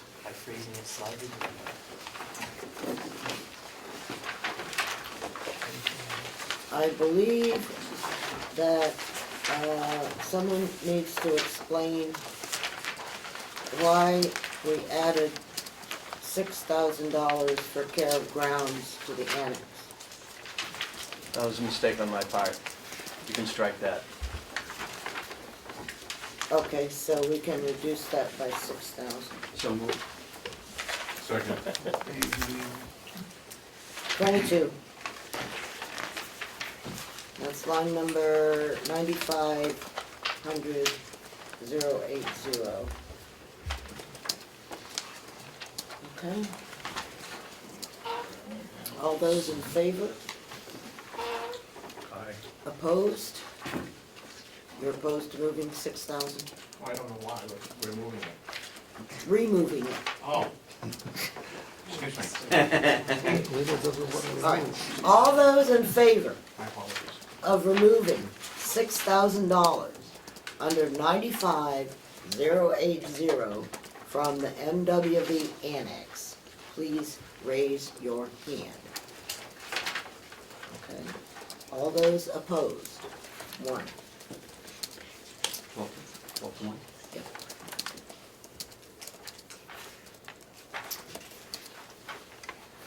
And did we get some clarification on propane?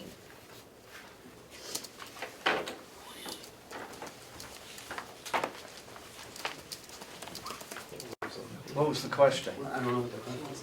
Well, the question was propane costs have gone down. You've negotiated a long-term deal for delivery of propane, and yet propane has gone up. We're burning less pellets, so we're burning more propane. Okay, Even though the and price so- went down, we're burning more. Okay, so when I looked at the pellet number went up too. No, the pellet number went down, because you're not taking into consideration the $43,000 line item transfer. If you add that line item transfer back in, you'll see that the number went down.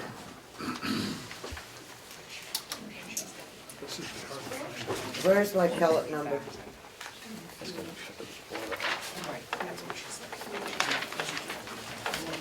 It's under the, where's the pellet number? 5150-066, That's under the nursing home. yes. Page 26. Back in 2015, it was originally budgeted for, I believe, $87,000. 87,200. 200. We transferred 43,379 into electric, which left 43,821.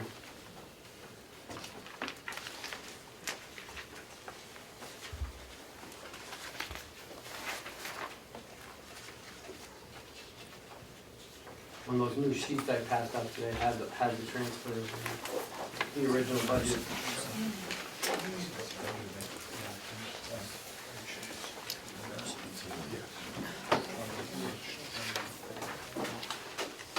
Yeah, we're on page 27.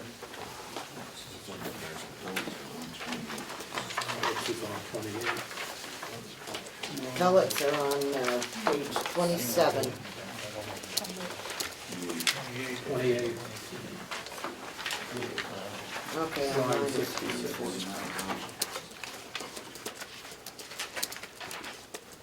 Okay, so I see what you're saying. So we started at 87. This is why it's good that you finally produced this for us so that we could in fact see that that's what you did. Okay. So do you want a number on the annex?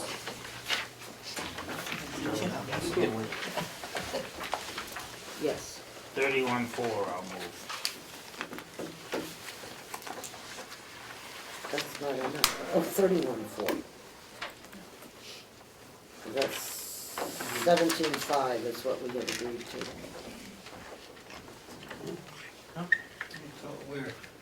Oh, wait, no, that's not right. It was 43, and then Yeah, but it was 43 and we've eliminated 6,500 plus. For electric, right? Yeah, 6,500 and 6,000, so that's 12,500. Which is the number you had? I think so. 41.4. No, 31. I see 31.4. Thank you. Okay, we're on page, whatever it is. 22. 22. I move 31.4. Okay, Second. all right. Could I get a motion again? Yep, 31,400. Total? Total. Annex. okay. Okay, everybody see where that came from? No. Okay, We reduced electricity to 11.5 and maintenance and repair, care of grounds to 0. and that comes to 12,500. And if you subtract 12,500 from 43,9, according to Representative Chandler's math, we get 31,400.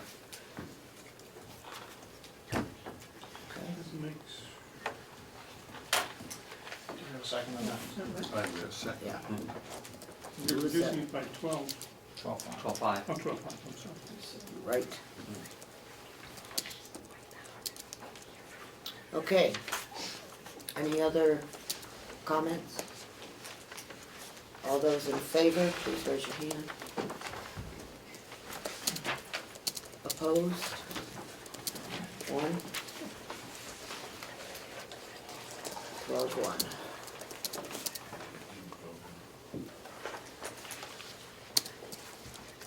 We like the annex. Okay, nursing home. Thank you, Madam Chairman. I'm going to ask some assistance from Representative Conti if we could have this, if you don't mind. Yeah, where? What do you think? Did you do anything today at your meeting? Yes, we did. Okay. So certainly there are some of the things that are here. Okay. We have some areas that were questions, and I think that we went line by line last time, and I'd like to highlight the areas that people had concerns about. Okay? If you don't mind? Okay, before we do that, I want to do that, but we're going to have another meeting because we have not discussed revenue. So the question I have is, do we want to have a meeting on Friday to go through the revenue, which I'm sure is not going to be quick, and then follow that up on Monday with the final approval? Okay, that's one option. Okay. The other option is to bring your lunch on Monday and plan to stay until we're finished.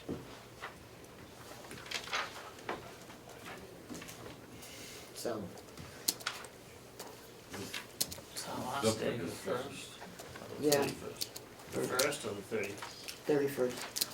31st, not the 1st. Yeah, 31st. Okay, so I don't care, you know what you have, I don't think we need to discuss it, I'd just like to see a show of hands whether we want to meet on Friday and then on Monday, or just on Monday for the marathon session, so, This should be the 25th and 28th. yes.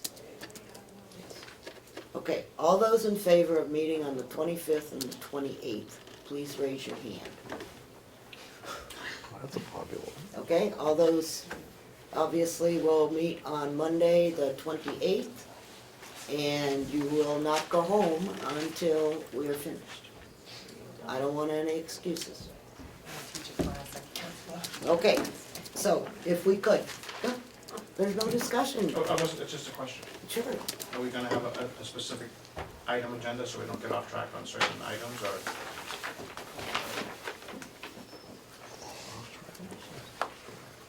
You know? I never get off track on healthcare. Is there a place for the refrigerator for those lunches, or should we have them at the line? Yeah, bring your own refrigerated things, so. Representative Tyson, did you have a question? No, I just have a suggestion that since the entire budget presumably has been gone over by the subcommittees, that we be provided with the minutes of those subcommittee meetings so we can move things along. You have mine. That's all I can say. Okay, Representative Nelson. Thank you, Madam Chairman. Would rather, to save time, if people have a question, any particular? Nope, line by line? You go through whatever you have. All right. I don't need to, if you're in agreement with everything, then that's fine. If you have disagreements, then that's what we need to know about. The positions of restorative care, we obviously Where are we? Excuse me. Where are we? Oh, Page and line 26. number. page 26. So everything up until page 26 is good as far as you are concerned. That is correct.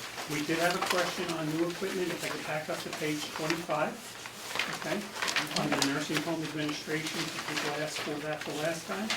And administration happens to do with the security system, intranet, website, and a panic alarm. Adds up to $10,000. They made the case, and we went with what they presented. The question, people, Do we need a motion? No, It's already in. it's already here. it's already in there. Okay, I'm just trying to get that one. Other than that, I don't foresee any problems on page, whatever we're on, 24. Unless somebody has a question. Go ahead. All right, let's go on to, the next one is, you did that. Nursing department? Nursing department, just quickly looking over, there were no real big questions on that one, unless somebody has one. No changes either? No changes. I was down here at medical supplies, we did reduce it a little bit. But you increased office supplies to offset it, so, okay. We're now on to questions for new equipment in nursing home dietary. Okay, and that happens to be a food processor for $6,200, utility cards times 6, $1,200, replacements of pots, pans, dishes, and service cards, things we had put off other years, coming to $10,400. Okay, any questions on that? A cut of $2,200? Yes. From the commissioner's budget. Right. Yes, I'm sorry. Go ahead. All right, nursing department. Don't remember anything big there, is that changing? We do have one on the, do you want to explain that later? No, I'm just saying it's on page 26. Yeah. Did you make those comments? Sure, we went over this morning, adding one position back into the LNAs. Where are we? We're on page 300, 540, 007. Page 26. 540, 007. 007. Okay. Yes, there's gonna be an increase of $24,114. That's the, That's our recommended increase. 26. Page 26. for the LNAs? Line 7, yes. 51. So you're changing it to what? We're adding $24,114 to that number. Right now, we are at $2,249,508 in that line. And that was what the commissioners recommended. And you're recommending that we add another amount to that? Is that what I heard? Yes. Okay, and how much was that?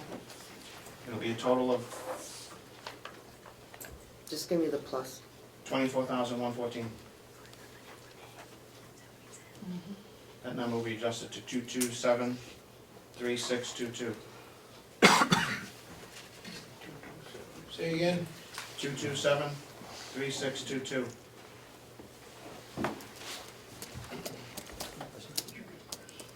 I don't know, oh yeah, okay, go ahead.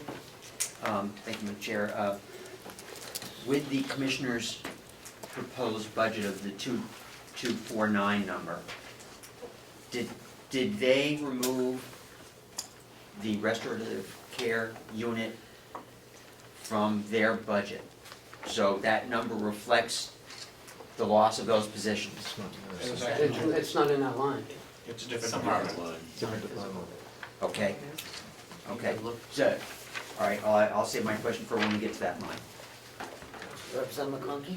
I'm set, thank you. Oh, Representative Tyson? Could we have an explanation from the subcommittee as to why they wanted to increase that line? Could you wait a few minutes and answer that? Could you hold that? Because you'll see where we're cutting money. So you can explain that in a few minutes too. I have no choice, go for it. Okay, Let me take this one, Bill. Sure, please. We're also gonna be increasing the social security $1,617 to give you a grand total of 260,032.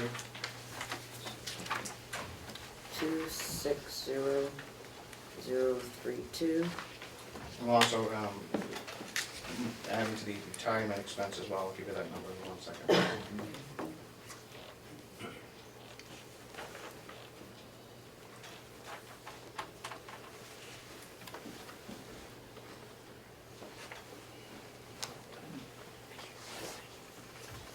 $391,712. 391,792. Yes, 712, excuse me. 712.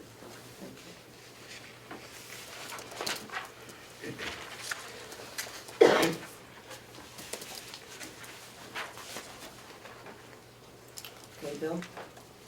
That's one. Oh, you had more? 2 more, and then I'll be done. Okay. Page 24, we're going to be adding to the health insurance line, $15,011.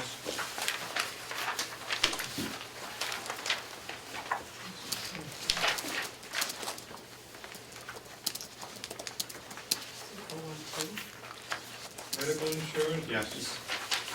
012, Okay, would you read me the number again? 15011. How do you get that? Just M&A medication nursing assistant. What line are you on? Sorry, excuse me.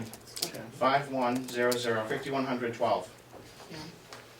Nursing home administration. Right. Give me Page the line 24. number. Okay. Line 12, 5112. Okay, 5112 is currently 541,642 $. Is that the number you're adjusting? Yes, Okay, and what are you adjusting it by? $15,011.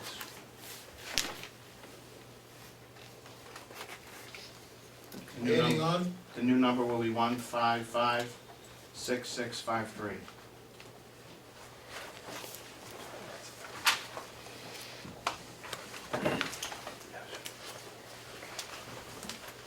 And one more. $602 under the dental insurance, which one? line 16, I think. Yes, line 16, How much? $602.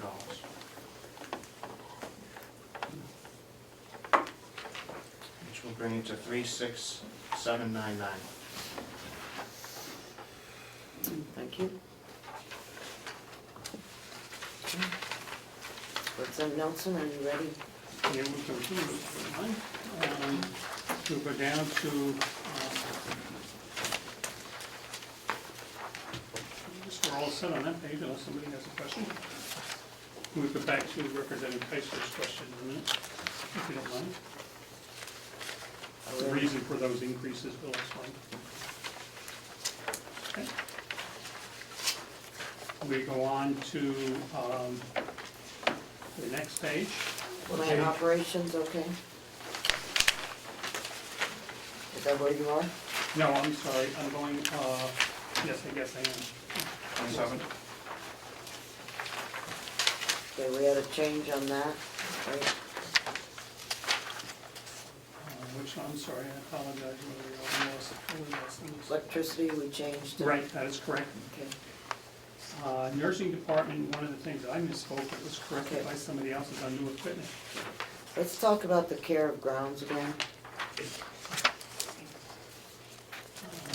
So the 27.5 is for what?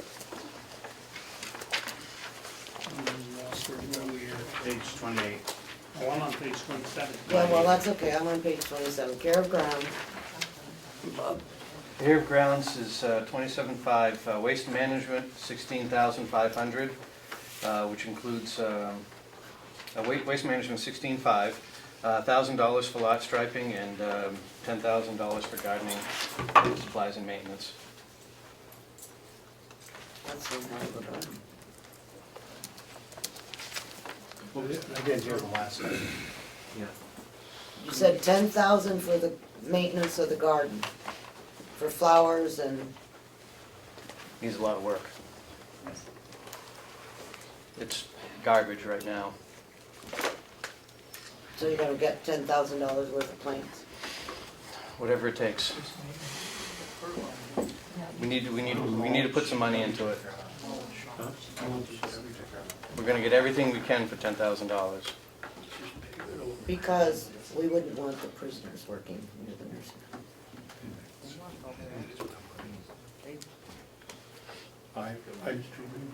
They do that already.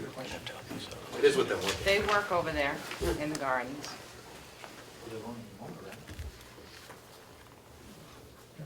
I don't know. I don't know. Okay, Mark? Thank you, Madam Chairman. I unfortunately did not attend when this one was talking about. I find the premise interesting. I think it would be nice to have. And correct me, Representative Nelson, I didn't discuss this item. I'm wondering if, was this an item that was brought up through the Friends of the Nursing Home to do this? Is this something our own DPW is going to take care of? Is this something that you're going to contract out? You already have a plan in front of you on what you're going to do? It's kind of all of the above. We need to do what we can for as little as possible. That's the intent. We need to put some money into it. We're going to use as much inmate labor as we can, which we can't all the time because they have their own schedule. They're tied up with wood. Of it, mowing lawns, They're soon emptying to trash, be whatever. some time. Cutting wood, exactly, you name it. So we need to do whatever we can, and I'm not going to put together a contract until I know we have funding.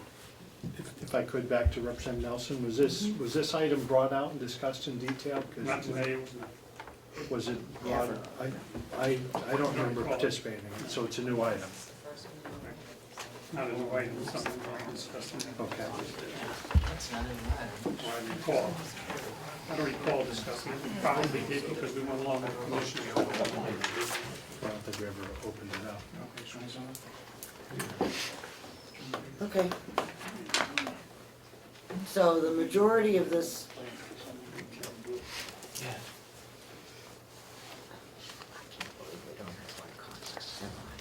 Okay, so this includes striping the parking lot. Striping the lot. Okay.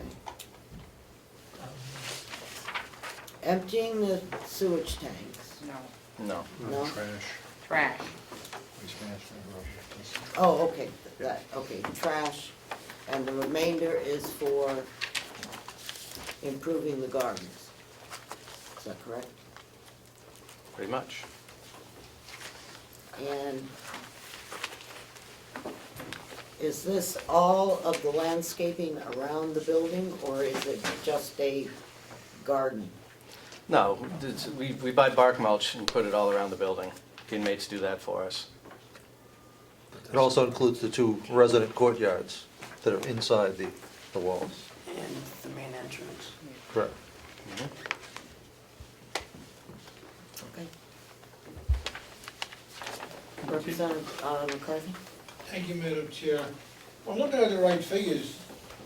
In 2014 and 15, we spent $99,000 for care of grounds, and now you're only asking for 27, and 10 of that's gonna go for flowers. What do you expect to do? That's, Frank, that's because in the old days, okay, back when I was just a young person, they used to charge back and forth between maintenance and the nursing home maintenance and admin buildings. Now, all that's here is for things that the actual nursing home is going to do. They're gonna buy the supplies, or they're gonna, empty the trash, and that's why the figure is such as it is. That's why it's gone down.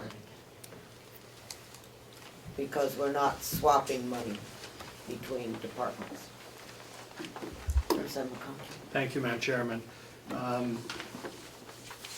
I would like to reduce this line by $10,000.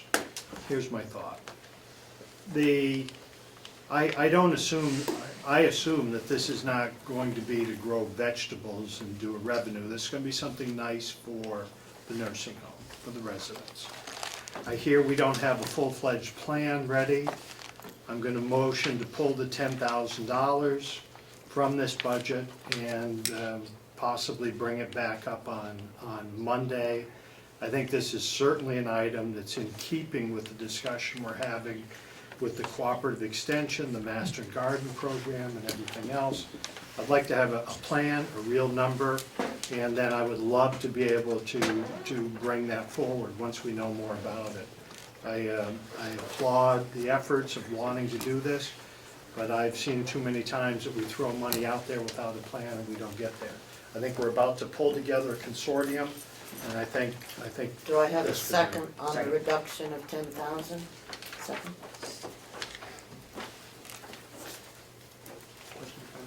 Yes, you may.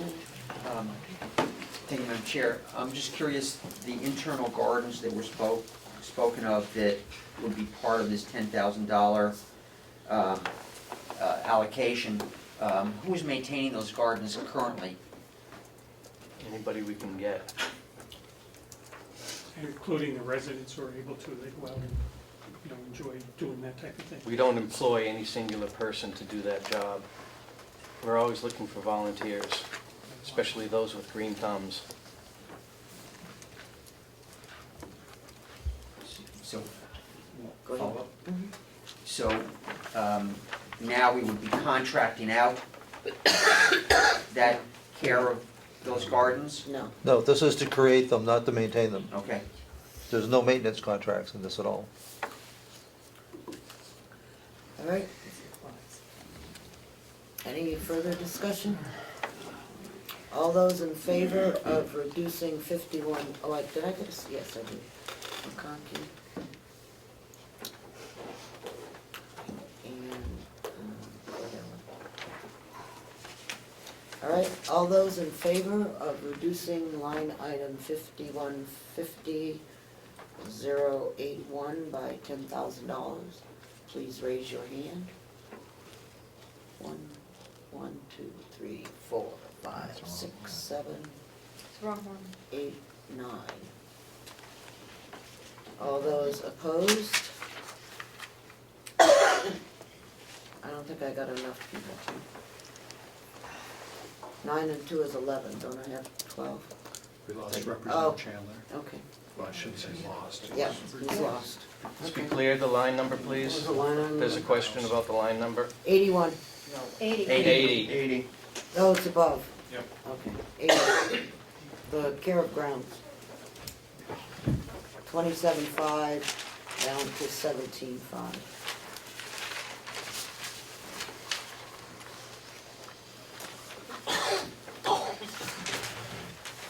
Okay, Somebody had questioned the last time, the new equipment that was in plant operations. It has to do with miscellaneous carpet that has to be replaced and fabric cleaning hand tools. That's the reason for that expense. okay. Why is carpet called no? Okay, go ahead. Okay, we're down to the laundry department. And medical insurance obviously has been moved, and all the insurances and workman's comp and all that. The big one down here is the new equipment line, and that new equipment for the laundry includes a commercial washer and dryer at roughly $13,000, and miscellaneous supplies and installation for $14,100. And that's it. Question mark over. Those new washer dryers, am I correct? We already have them, but so these new ones are just gonna be backups to what we currently have? I know they want you. We have one washer, one commercial washer, and 2 dryers. Would like to add to that compliment. for two reasons. Number one, the equipment that we have is old, it's aging, and it's requiring more maintenance. There is no redundancy. If a machine breaks down, we have to do something else. And I would like to start being more efficient in what we do for laundry. I'd like to start taking more out of what we send out to General Linen and doing it in-house.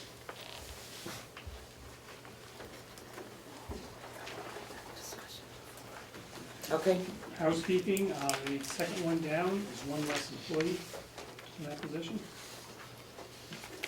1.6. 1.6. 1.6. Yep. And we have all the expenses that also go down with that. And that's it on that one. okay. Positions are all set, there's no changes on the commissioners on that one. All right, now we get into physical therapy. And we tried to work out something to make sure that we provide the services that are needed with less employees. And I let Mark work on that, please. Thank you. Well, there's one increase and a couple decreases. I quite honestly didn't know that was coming, so. Okay. We are, miscommunication on my part, I apologize for that. As you were aware last time, we were going to reduce the number of restorative care. And what we wanted to do is make sure that we can fill the need that people have expressed clearly. So that the idea was to eliminate the department and pick up the services by adding more, and I think they can explain an additional person in another area that could pick up the slack, but the residents would still get that service. Seemed like a good compromise. And that was, if I remember right, that was the addition of the LNA that was already discussed. So it eliminates the department for restorative care. They have one LNA position that will now do other things, but also do the restorative care.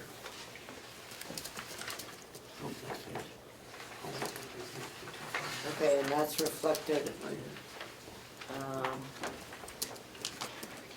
in the salary line, is that correct? Yes, all the reductions will be taken up until April 1st, I'm pretty sure if we pass. I'm sorry. The reductions, Madam Chairman, these take into account after like 6 months reductions on that line? Or 3 months? 3 months. So April 1st. I don't know. Okay, On page 30, line item 5. that's 30 of the 311. Right?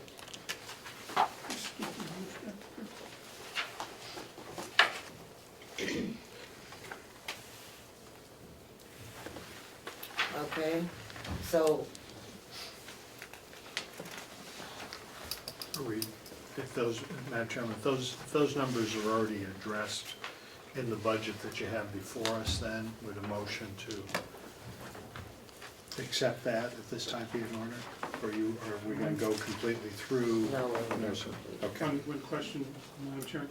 Is the new LNA salary in this budget, in this version that I have? It's in, no, that's what we just made change this morning. Okay. And that's what Lino added The in. new number, please, Yeah. and where? It's up in nursing, 5140. I don't know what page, you have a different You worksheet. added Okay, Added yep. that in, plus all the associated. But that was 26. No, it's page one on this. Okay, so in the Mine's not the same physical choice. therapy I know, but department, mine's not the same page as it shows. That's what did you before. do? They have the same as you. I have a different one. Physical therapy department is a reduction of the restorative care. I know, but where this, how many, your salaries, for example, went from 147 to 28. And 28 reflects the expenses for the rest of the year. Right, For 3 months. for 3 months, yeah, 3 months remaining. Okay, so how many positions was that? 3 positions. Well, yeah. For budget. 4 was in the original, because we actually, We asked for an additional position when we first did the budget. Okay. We were requesting 4. Okay, so Four being that's, eliminated?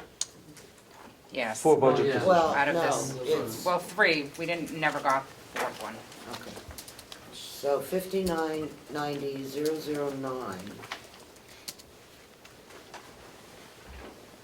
is 3 positions. Okay, is that correct? Correct. Okay. And then we added 1 position back in Earlier. under, It's 24, under, sorry, page 26. under the nursing department. Yes. Okay. So that was, as a result, that was 2 positions, well, I mean, it's out of here, it's, but overall, it's 2. 3, and one And more. net 2, right? Net 2 or net 3? Net 2. 2. 2.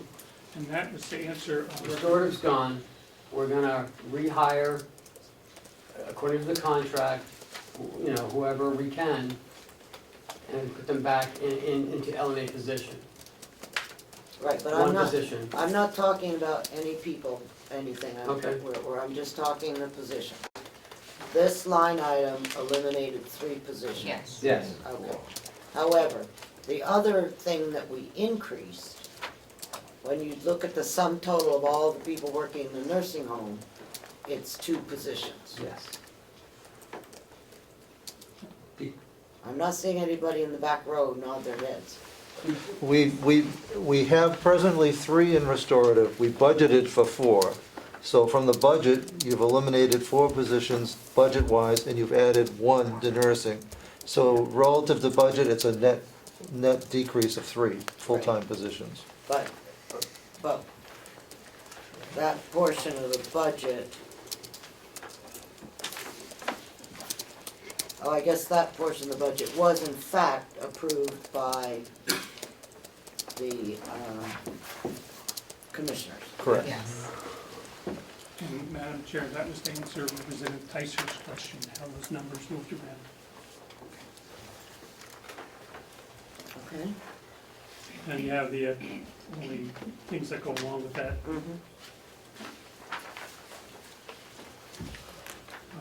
We'll have public comments after we're finished here, okay? Thank you. Chair, Yes, the remaining 28,000, where's that gonna go? that's to pay the people from January to, No, to take care of the next couple. No? January to March. January Oh, to March. Right, carry through. Well, I'm sorry. Say again, please, it's for the salaries for January to the end of March or to the end of March. Okay, go ahead, Bill.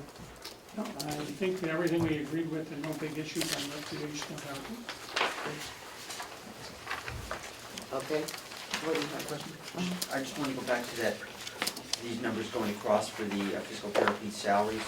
The budget actually last year was 99,865. The commissioners added a position, which is the 147,100. And now that is being reduced by the 3 positions, correct? Okay. Is that something that the commissioners? By 4, because we added 1. Okay. This line. There's a change in 4 positions, yes, right. And that is something that the commissioners supported. The figure we put in the budget? No, the figure, what we're dealing with now, the cutting of these positions. This is what delegations do, Well, not us. We, you know, there was a discussion by the subcommittee to look at this particular department because a lot of other nursing homes don't have a restorative care. And in communicating with that, you know, it was decided that, you know, that they would not fund this position. Although, we would look at, you know, supporting those restorative, supporting those residents with rehiring one of the restorative care to put her back in the LNA, along with the restorative care person who's already being paid out of the LNA line, to help with the other, training of the other LNAs, and to continue the restorative care process. So there'd be 2 trained restorative care LNAs, and they will train the others as well, to help with that restorative. That's a good one. So I'm hearing the administration is supportive of that. We are in fact supportive with you, yes. Okay. Okay. Let's, yes, Representative. Madam Chair, thank you. I'm just a little bit confused. Tell me if I'm right. There's actually 4 positions that we're talking about, That's correct. Budgeted. but one of those positions hasn't even been hired. It was just added. So now we're only talking about 3. One of those are gonna be hired back, so only 2 people are gonna, Okay, we're not talking people, we're talking okay, 2 positions. positions are gonna be eliminated. That's correct. That's, thank you. Okay. Recreational, Mm-hmm. I don't think we had any issues there. We put up a flag on that one. And there were no big flags that went up on the next one, with minor changes in social services department. And the commissioners. Special services department, we had an increase for criminal records checks. They're required, and I think they have to be renewed occasionally. So there's an increase to that for $2,100. They have to be removed. Yeah. Am I correct on that? I'm sorry? The increase on the criminal background checks. New employees plus, it's a renewal. I don't think there's a renewal. No. No, it's just for new hires. Just new hires. Anyone who works in a nursing home. So, We now have no idea how many there'll be. There's different positions being advertised. oh, I know, there's this big churn out there that affects health insurance. And now I'm finding out it affects criminal records.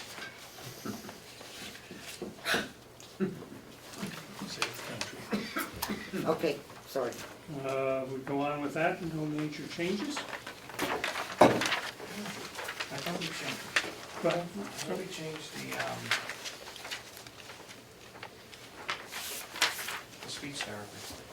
No, We didn't do that one? no. Okay. Special services department, we had no changes there, $500. That would be different from the commissioners, Yes, no more than that. 250. all right. That's it. No, it's not. No, there was one more. Did we make any changes in occupational therapy? Nope. We We've have already hit interest Comeau. and long-term debt. You can answer that. For my pay grade. Okay. So, I'd like, okay, you have not made Mr. Stewart nervous Yeah. about reducing $100,000 from his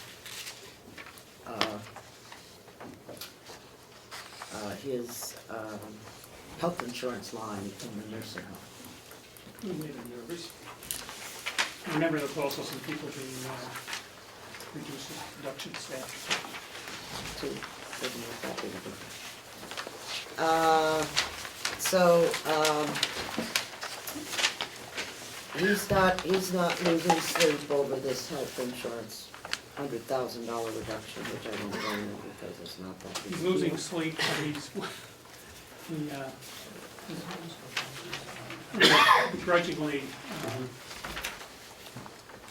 put the number out there. 100,000 is my suggestion, so no, I'm not losing sleep over it. However, if we, yeah, and then you just increased it by another 15,000, so he should really be doing a dance. This is me dancing.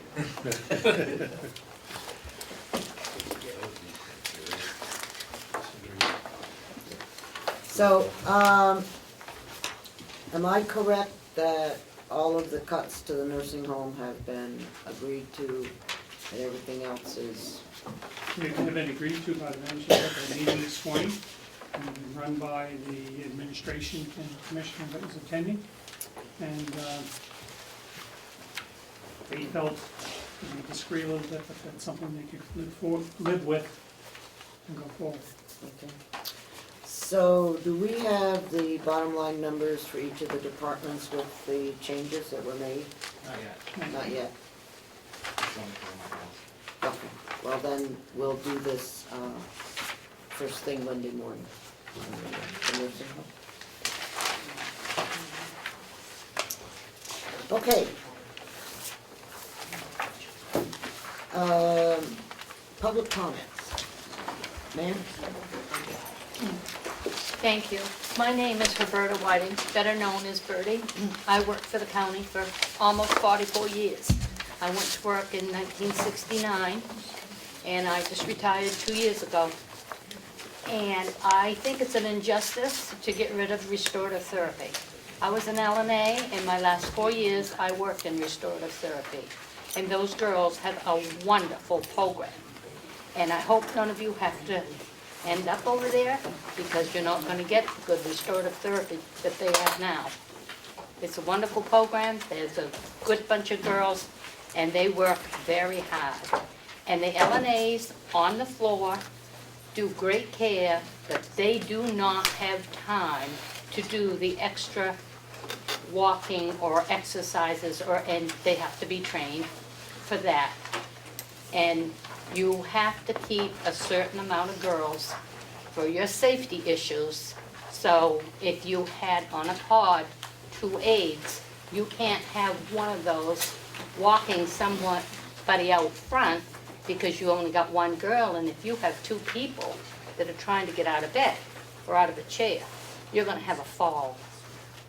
And I just think it's an injustice. Thank you. Yes, ma'am? My name's Becky Mason, and I'm just going to address the issue of the ad hoc committee or whatever that came together with a plan for the farm. I'm glad to see that somebody is looking at a plan for the farm. I wish that maybe we had also been contacted, those in the public that have been trying to get the numbers and stuff, to put our 2 cents in about it, because many of the ideas that were presented have actually been floated around the area of the people that, as you say, are trying to save the farm. It's not necessarily saving the farm. The problem is whenever you go to larger government, which is what the cooperative extension is, it is out of UNH, it is state-run government, that we're losing our local control. They may be representative of Carroll County, but they are not Carroll County. They are state-funded along with county funds. So if the state decides to cut back on UNH's funding, then there probably goes a bigger chunk of county money to help offset the cooperative, to keep them if the cooperative learning center or the county learning center comes to fruition. The other thing is the county extension service has been involved in the county for I don't know how many years, and some of these ideas they have put forth now would have been interesting to see those put forth to the farm through the years instead of coming at the last and 11th hour to put together. Some of the activities that were mentioned on that presentation have been present in the county for a long time, not just at this complex, but through the schools, through the hospitals. The ServSafe has been here for a long time, so that's not an additional service, that's one that's already present. If I'm not correct, it's my understanding that the delegation appropriates funds. So even though you appropriate and form the ad hoc committee for funds for this school, it does not, the learning center, it does not necessarily mean that it will come to fruition, because it's my understanding you address the budget, the commissioners run the county. So I hate to say anytime I see something go out to more government control versus local control, it has a way of not seeing fruition. This is very dependent on UNH, and as we know, the state budget gets as much scrutiny as you guys have allotted budget here. So I would hate like heck to depend solely on our county extension to continue the process out here. I look forward to the meetings being open, because I know there are a number of people that will probably attend, but it would be nice if that business plan could be developed for the farm. And I applaud, you are asking for business plans, But in all the time I've been associated with this county, yes, you have asked, but the personnel has not been there to produce the numbers. We're moving ahead, and I hope this delegation would also allow this county to move ahead and look at true business plans to make the county run more efficient. Thank you. James? I may have been out in the hall when this happened, but were some new members of the delegation added to the Learning Center budget, Learning Center committee? No. No.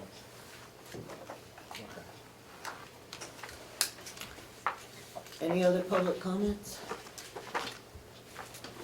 Okay. We have to go into convention. Okay, I have a motion to go into convention. Second. All right, this is,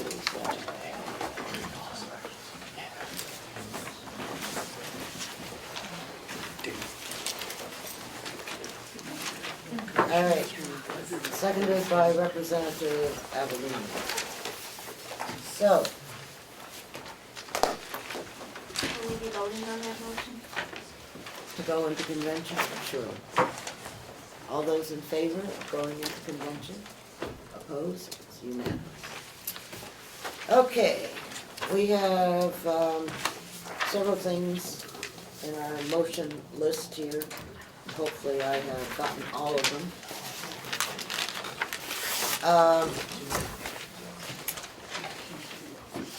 We voted on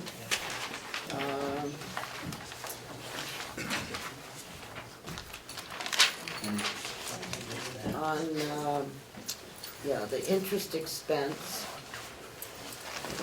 Do you have all those over there? I have, no.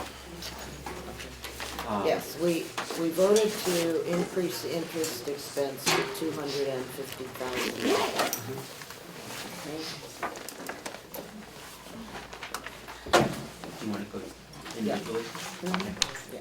So moved. Okay, do I have a second? Second. Yes, Tom? For a second. Oh. Wait, I didn't look up, I apologize. All right, that's Cordelli. I'm sorry, I thought those sheets got left here, but I guess not. Cordelli, oh, wait, okay. Tans is Cordelli and Bucco.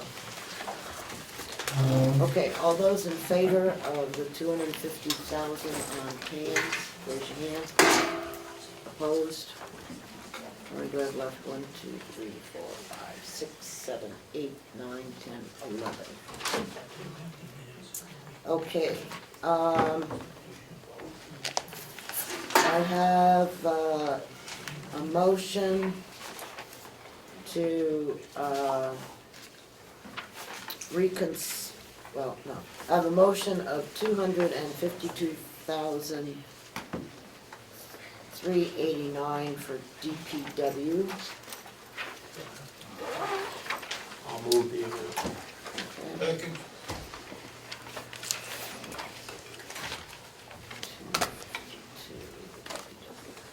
All right, and 389. All those in favor, raise your hand. Opposed? 10-1. 10-2. Who? 9-2. Oh, I'm sorry. Okay. These are names. I don't know, Melissa, are you paying attention? Yes. Okay, so you have the names of those that are opposed? Yes. Okay, thank you. All right, I have since we're on the DPW, I have a motion to reconsider DPW that was, that lost 1 to 12. So, You want to speak to that? could I have, If now we're in delegation, let me speak about that motion. no, I just want you to. I would just move second. Who made the motion? I did. Okay. And Cordelli. Okay, this is the reconsideration. All right. All those, and the vote was 1 in favor of reconsideration and 12 opposed. So we'll be voting to, excuse me, are we voting to, Yes votes of board as passed earlier, or do we need to re-vote again? We need to re-vote again. So the motion then would be still to reconsider? Yeah, I think so. Okay, so Because, I would think it had already passed, but now we're in convention, so. yeah, but it didn't pass, it failed. It failed, okay. Yeah, so now we're certifying our failure. Okay, so the new motion then is to vote against reconsideration. Right. Just like, yes, And I ask you to vote no. that's correct. Wait a minute, That doesn't make sense.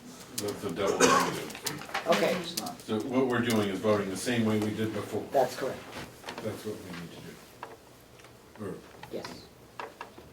this is, the vote is on reconsideration, yes or no? Do you have a question? No, I just was trying to clarify that when we go into convention, we're gonna have the same motion and vote the same way. I know nobody understands that out there, but it's because. I'll be voting no. The motion is to reconsider, and it was asked that you vote no. Okay, all those in favor of reconsideration? 1 opposed? 10, sorry. Okay. All right, we had a motion to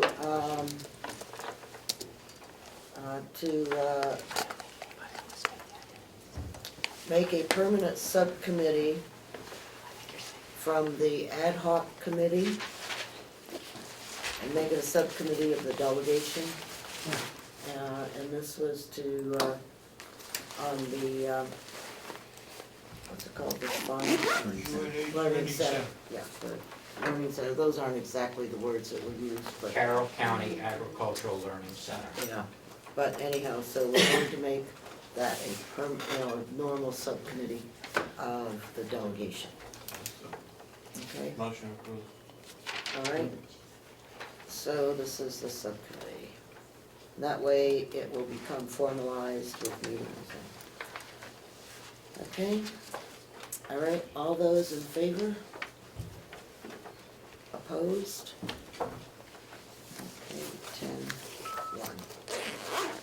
1. All right.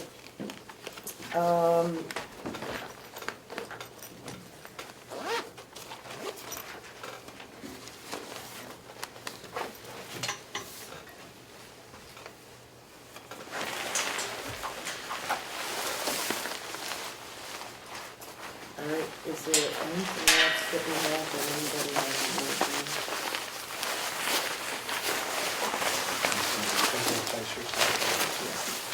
Advertising? No, it's not a question, but I do have a list of things that we voted on earlier. Would you like me to read them? I am holding off on all of the motions for the final dollar value of dollars expenditures for the various departments, and after we settle the nursing home lines, I think every other place except for the 2 areas dealing with health insurance have been agreed to. And so that will just be very quickly down through the list. Okay, so I think that that's, and I don't think there was anything else here that I had. Did you have something else, Representative Tyson? I'll just hold on. Okay. No, I mean, is there something there that we didn't vote on that we should have? I'm still going through mine, but Oh, I'll okay. just go I can wait.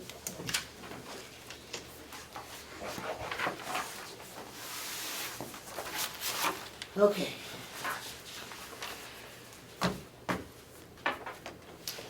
Could I have a motion to come out of convention? So moved. Seconded? Okay. All those in favor? Opposed? I forgot to vote. I was too slow. I am in favor of coming out of convention. Okay. So we shall meet on, meet on Monday at 9 o'clock, and we will be here until we finish. Now, yes? May I ask, are we going to have a lunch break on Monday? No, we're bringing our lunches. You're bringing lunches? Yeah. Just bring them and, because I'm getting very irritated because I'm hungry. So that's why I asked. And, the, MS 45 is due the 1st of April. And, what we heard today was, that our fund balance as of 31 December was 1.3 million.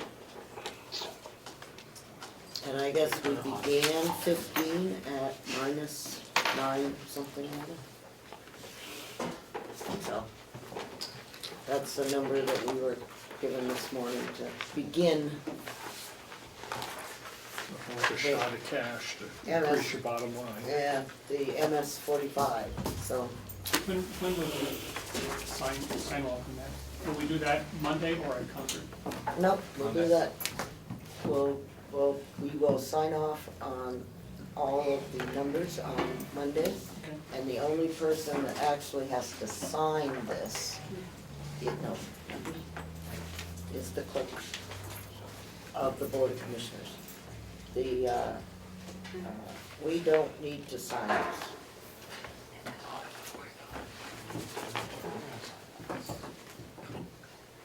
Last year when we met, like, that's when we caught the error.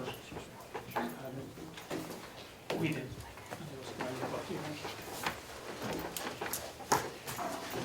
Yeah. That's why Ed will be responsible for catching all the errors. And would be the clerk of I the mean, delegation? sorry, no, the clerk of the county, whoever that is. The clerk of the commissioners, yeah, what's up? Yep, that's who signed That it. is you. Signature that's of the 45? clerk of the Board of Commissioners.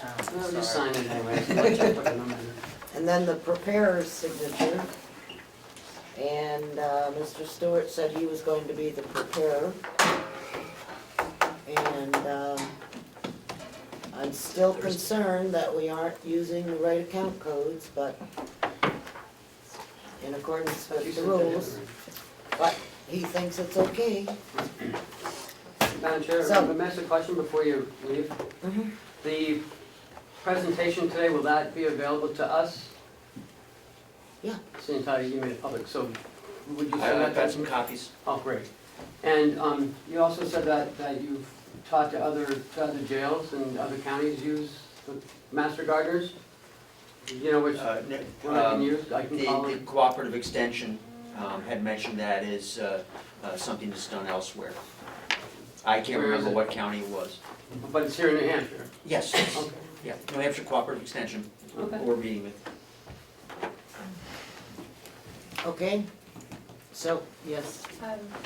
Commissioner Sorensen talked to me on his way out the door about the Hales location budget. Oh, yeah, that's gotta be done. So that'll be Monday? Yeah, I got it right here. Okay, I just wanted to remind you. Yep. So, no, I won't forget the Hales location budget. All right, you guys asked for it, so be prepared. Move to adjourn? Yes. Second? Do we have any Monday, All in favor? selectmen's meetings? No.